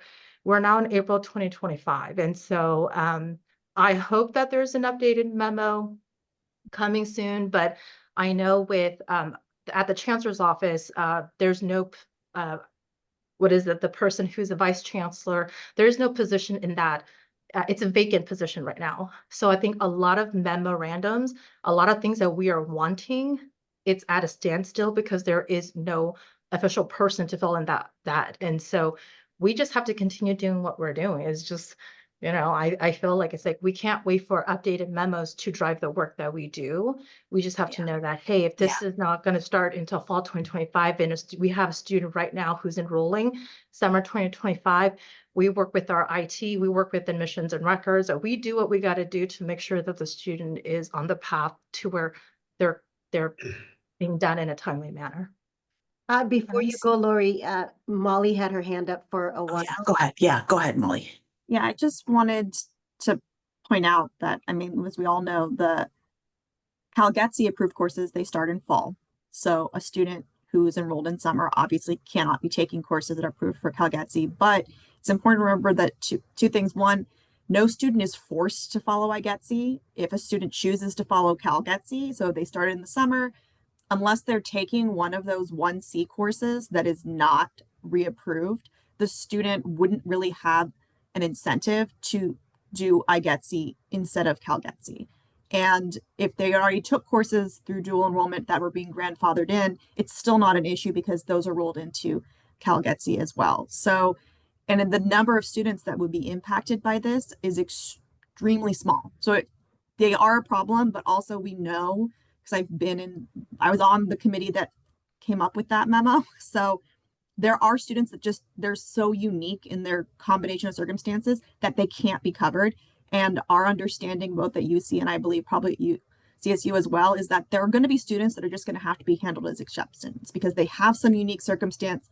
They don't fall into it because we're not going to punish somebody and say, well, you're in between, so you can't do anything anymore. Sorry, you have to do GE after you transfer. That's not anyone's goal. So it's confusing. And I know that's not helpful to tell students, but just they should pick whichever pattern is the most advantageous to them. And if for some reason it's not working, then whichever school they transfer to will be willing to help work with them to do that. Nobody wants them to take all their GE after they transfer too. That's important to remember from the 4 years. We don't want them to do all of their GE after transfer. Lydia put in a statement from Claudia saying if a student is starting in summer, which is not a regular term, right? Does that still give them calories? I liked the statement that Michelle said earlier. Okay, so this is for those students that are in limbo, right? They're giving their students the option. You can either follow the spring, right? CSU GE or IGETC, or they can follow the CalGETC. So those summer students, it's not a regular session. I loved how you said it perfectly, Michelle. That's how I'm going to explain it to our evaluators. They have the option of choosing the spring GE pattern or the fall. So that's something that you guys can have discussions at your own college. This is what we're going to follow. I love that. But again, what CSU is saying that, your students can go either way. They're not going to check under the hood. Was it a dual enrolled? When did you graduate high school? When did you, they're not going to be checking all the, oh, you got your certification? Perfect. We're taking you, you meet admissions requirements and so forth. So that's just what my takeaway was after this discussion. And I know it might be totally adverse to that document, but I think as long as, we do, I think Maya said it perfectly. We're doing what's in the best interest of our students.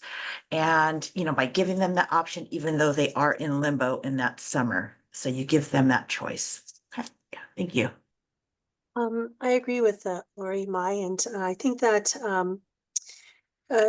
in terms of the exceptions, I know that on our campus, we created a catalog rights exception because we know that there's students that kind of caught in the middle in the terms of the process. And we kind of started out with the ethnic studies. And to be honest, I actually get those exceptions, and we get very few because for most students, it kind of works out. And so I think it's really important to, we're going to try to do what's in the best interest of students. But I also hear that there's some realities on our campuses in terms of evaluators, and like every campus is a little bit different. So maybe we can advocate to the chancellor's office to revise that document. I really don't like that document at all. I think it's there's a lot of contradictions in it because it does say CalGETC starts fall 2025. And so I think that we can advocate to have that document revised, at least so you can present it to your evaluators on campus. I know on our campus, I train the evaluators and I work with them. And so we're really clear in terms of what is acceptable, and also having flexibility for students that are caught in the middle, because I think that flexibility is essential for helping students. Part of the legislation of AB 928 is to minimize the number of units that students take. And so having these flexible policies and procedures on campus really allow to comply with the legislation in a really meaningful way for students. So working with that admissions and records, I think, is really important. But just to piggyback on that, like I don't treat dual enrollment students any different than other students, because at one point they were dually enrolled, but once they start on our campus, if they started in the summertime, I would give them the same catalog rights that I do all other students, because there's no way to distinguish. And so what we've always done in the past is that they start in summer at Citrus, they get the rights to catalogs prior or going forward. The catalog academic year going from the past or going forward. And so I'm not going to necessarily change that process. And the CSU and the UC have always been okay with that. They have accepted our catalog rights even prior to this. And so we'll continue on that practice because it is in the best interest for our students. Well, and Michelle, I'd like to reiterate that I train in admissions and records as well, but they are not faculty, and curriculum is under the purview of faculty. So, so working with your dean of admissions, having that great relationship, I think, is so important. And we do here at our college, we have an amazing relationship. But again, curriculum is under the purview of faculty, not A&R. Thank you. Jesse? Thank you. So I'm just trying to understand this, because I think, and maybe one of the reasons I'm so concerned about this is one of our local CSUs has a habit or a process of reevaluating our GE certifications that we send to them. And so we've had them deny certifications that we've sent them in the past. And so it's really hard for me to reconcile that with what I'm hearing in this room today, right? Which is, and so for me, I think this is what Renee was saying, but my someone came on my porch and my dog went crazy, but was that there's kind of two buckets of catalog rights, right? There's our local AA degrees, and absolutely, like, really, whatever you started, we're going to do everything in our power to capture you in that, right? But when I look at these transfer patterns, whether it be CSU Breadth, iGETC, or CalGETC, I see those as those are the catalog rights of the receiving institution, right? And UC is pretty clear, like, whatever you send us, we're good. We just need somebody to say they did it.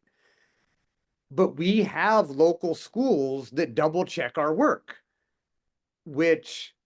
and that's where, like, absolutely, that's in the best interest of our students is to get something in writing from the CSU system that says this, right? As much as I want to trust all the schools here, and I can't go back to my college and say, so I heard at this FACC webinar today that we can give catalog rights whichever way we want, because I don't have anything in writing. And I know Lydia kind of referred to something that maybe went out to the AOs. I don't know if I could have a title. I think that's what I was asking about, to kind of reference that document. So when I asked her for it, but like, that's the big question for us, right? Is like, we would love to give them, not have to worry about what they were, when they started, and just based on when they took classes, apply catalog rights the way we do locally. But I'd love to see that in writing so I can actually implement that at our local college. Thank you. Lori, did I you have a think comment? my comment is, if it's not in writing, it's permissive, and we do what's best for our student. And that's the way I've always functioned. Yeah, so our college, sorry, operates exactly the opposite, right? Which is, if it's not in writing, we can't do it. So I would love to work wherever you work, because that's how I operate, right? But I don't. That's not where I landed.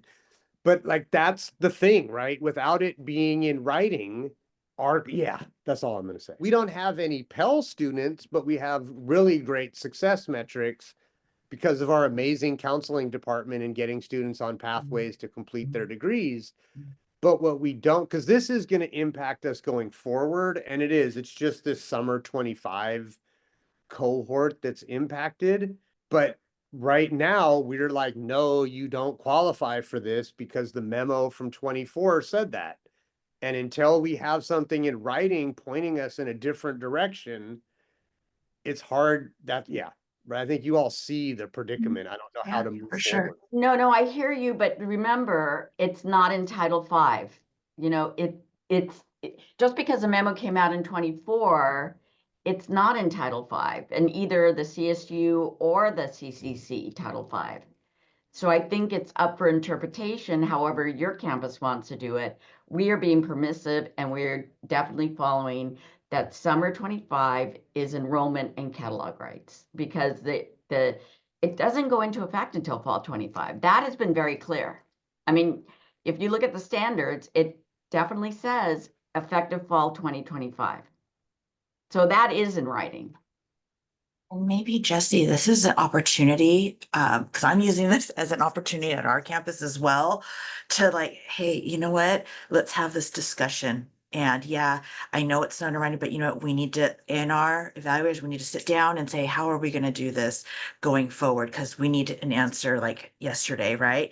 So yeah, let's have this discussion. Let's, change it. We might have to change processes of how we think things, right? So summer, the in limbo students, they can choose this way or that way, and have that discussion. That's the best. To me, this is the greatest opportunity to do that and change that at your campus. That's what I've been doing here, is just, we did something the way, totally strict and very conservative. And then now I'm just like, you know what, after hearing all of this, hey, this is the perfect opportunity. And so I just want to, maybe you can use that as leverage, that, hey, this is what we heard. Maybe this is how we can start that discussion and work with these students, if that helps at all. Thank you. I'm going to have Hayarpi, I believe I I hope I'm not messing up your name. I apologize. And then we're going to answer some questions from the Padlet. We do have a couple more minutes left. So thank you for understanding, Michelle. And We're actually going to redirect my question a little bit. It's not about IGETC or CalGETC year of start. My question, but it does have to do with like catalog rights and writing, what like where we see things in writing. I think counselors want to see things in writing because we can show it to the students and sort of prove our point, but that's not my question. My question is, recently we were notified by the UCs, and this is probably for whoever is representing UCs here, that some of our courses did not meet area requirements on the IGETC. I'll give you a specific example. At LBCC, there's a Philosophy 11 course that is a critical thinking identified course on our IGETC pattern, and it's also an IGETC area course on assist.org, which is not operated by us, it's operated by the UC. However, we were recently notified that certain courses do not meet those areas that had historically, traditionally, and on assist have been identified in those areas.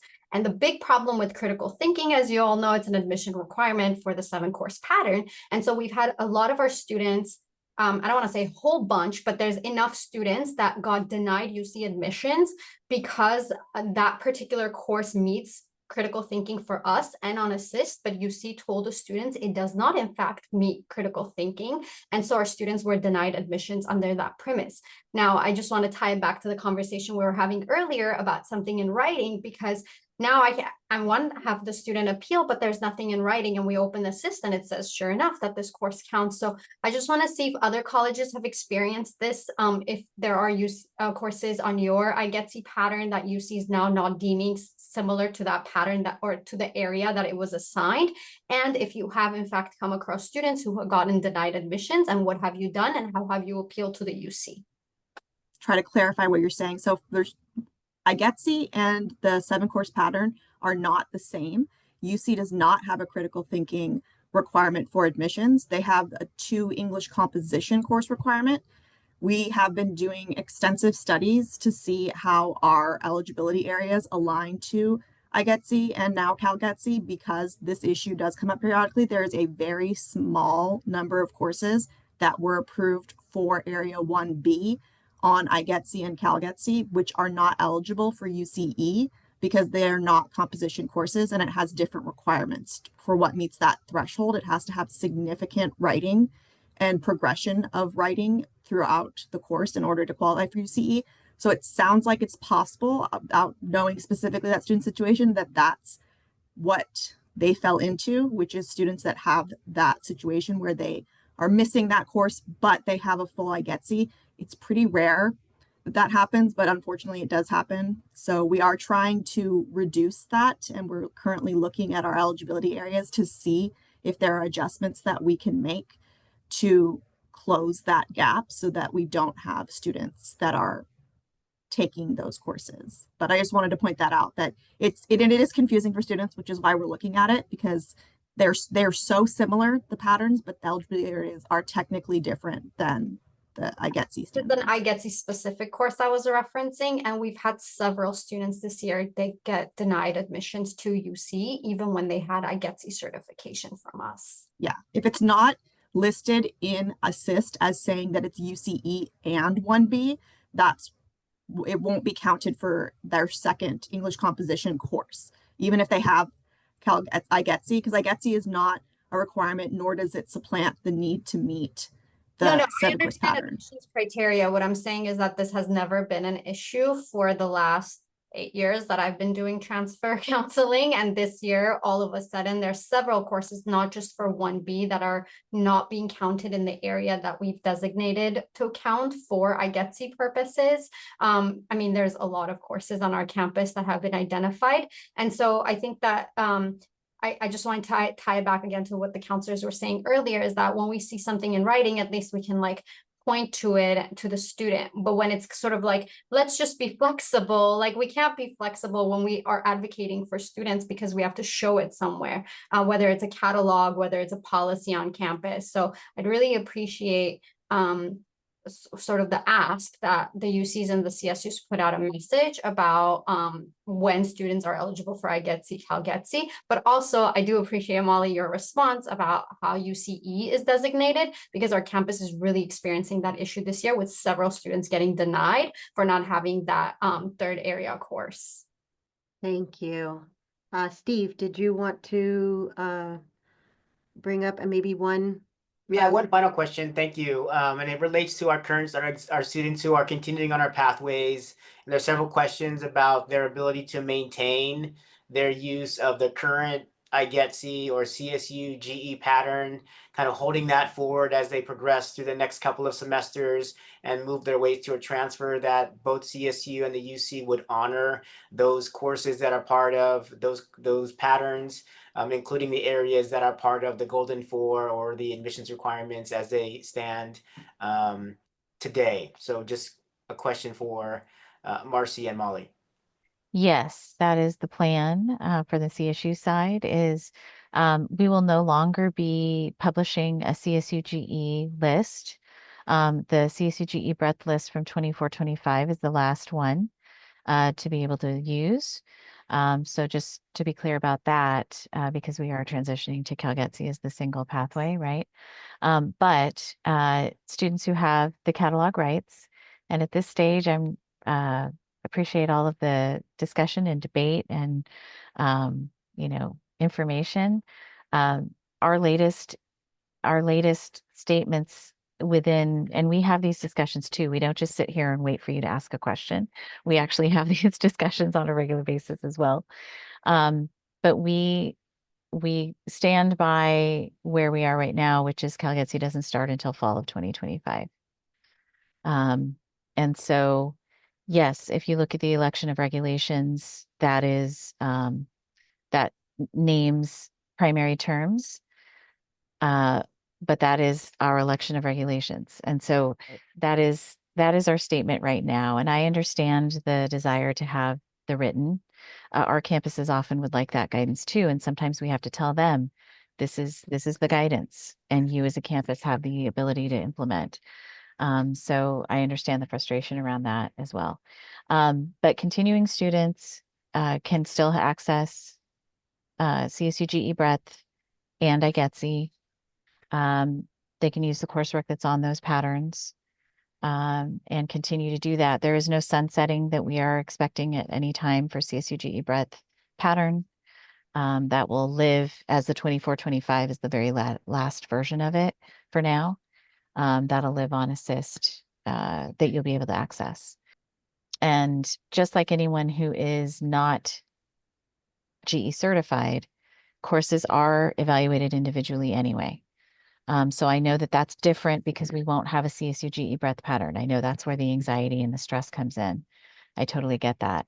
I think it's still, many of the courses that are on CSU GE. I know we point to very specific ones that aren't being accepted on CalGETC, but most of them are from breadth in the main categories.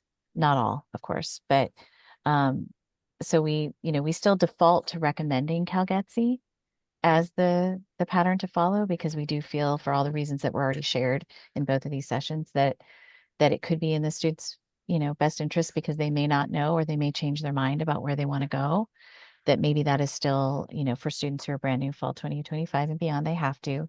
But for students that are really not sure and may benefit from moving to CalGETC to do so, but we will still honor the CSU GE breadth pattern and IGETC for continuing students.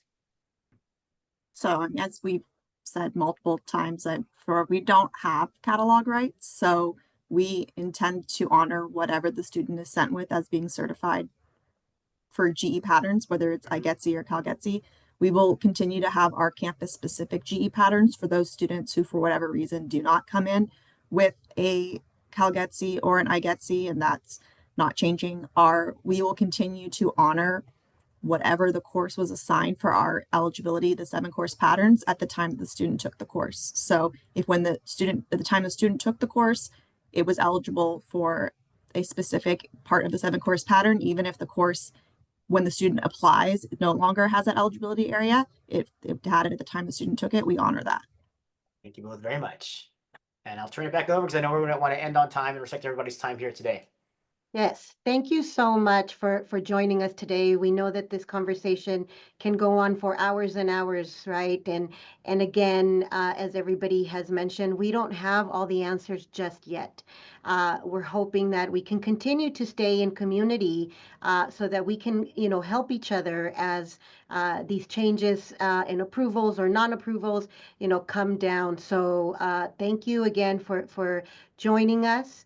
And I think that's the beauty of counseling. We lead with our hearts and continue to look out for our students. It's our and I say our students because our students go to all of our different campuses and sometimes all at the same time. So thank you on my behalf, and I'm going to pass it on to Renee.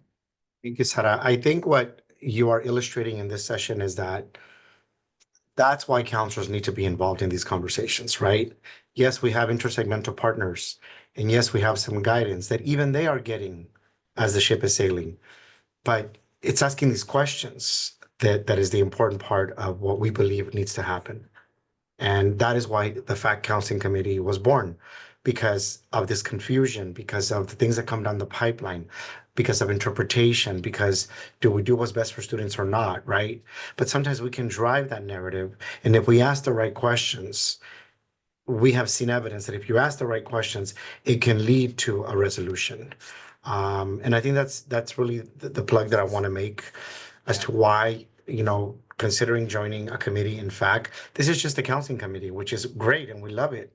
But there's a LEDGE committee, there's a professional development committee, there's a part-time faculty committee, because a lot of the issues that affect us all, are addressed by all of the committees. So really think about that. Really think about joining. Because as you heard today also, maybe your local college doesn't have all the, I think Jesse illustrated that really well.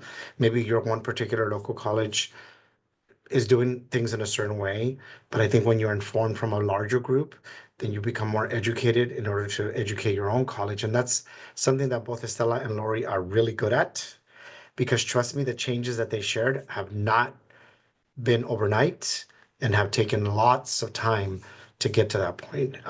But that's, I think, what FACCC is about. Really raising the issues, really staying on task, really advocating, and really having these difficult conversations that could potentially lead to resolution. So I really want to just remind you that it's important that you consider joining FACCC. And from faculty to faculty, we understand our issues. We understand what is, and sometimes we don't feel understood by all of our administrators. And so that's why having these faculty to faculty conversations can be such an important thing. Lydia, I'm going to pass it on to Lydia so she can tell you a little more details about how to join FACCC at any capacity. Super thank our speakers, Molly, Lori, Estella, and Marcy. We could not have done this symposium without you. I hope you're all still in the room. Thank you for your leadership, your wisdom, and everything that you brought up. Believe you us. Like we always say, it's not about always having necessarily all the answers, but raising the right questions that can generate these discussions and can lead to resolution. So we could not thank you enough for your participation. Now we'd like to send it over to Steve for our closing remarks. Just thanks everybody for being here. I know what I'm going to do right now. I'm going to go outside, take a deep breath, several big deep breaths, and just be grateful for the time and opportunity to learn from all of you and to be engaged in this conversation. I know this is going to be one of many that we'll need to have over the time together. So we really appreciate that so many of you made the time to be here with us today to contribute your knowledge, your thoughts, and just your time. So again, much appreciated. And to all of us, we're all in this together. Continues the Padlet, share resources, come in community, whatever we can. But again, thank you so much for being here. And we appreciate all of you. Thank you.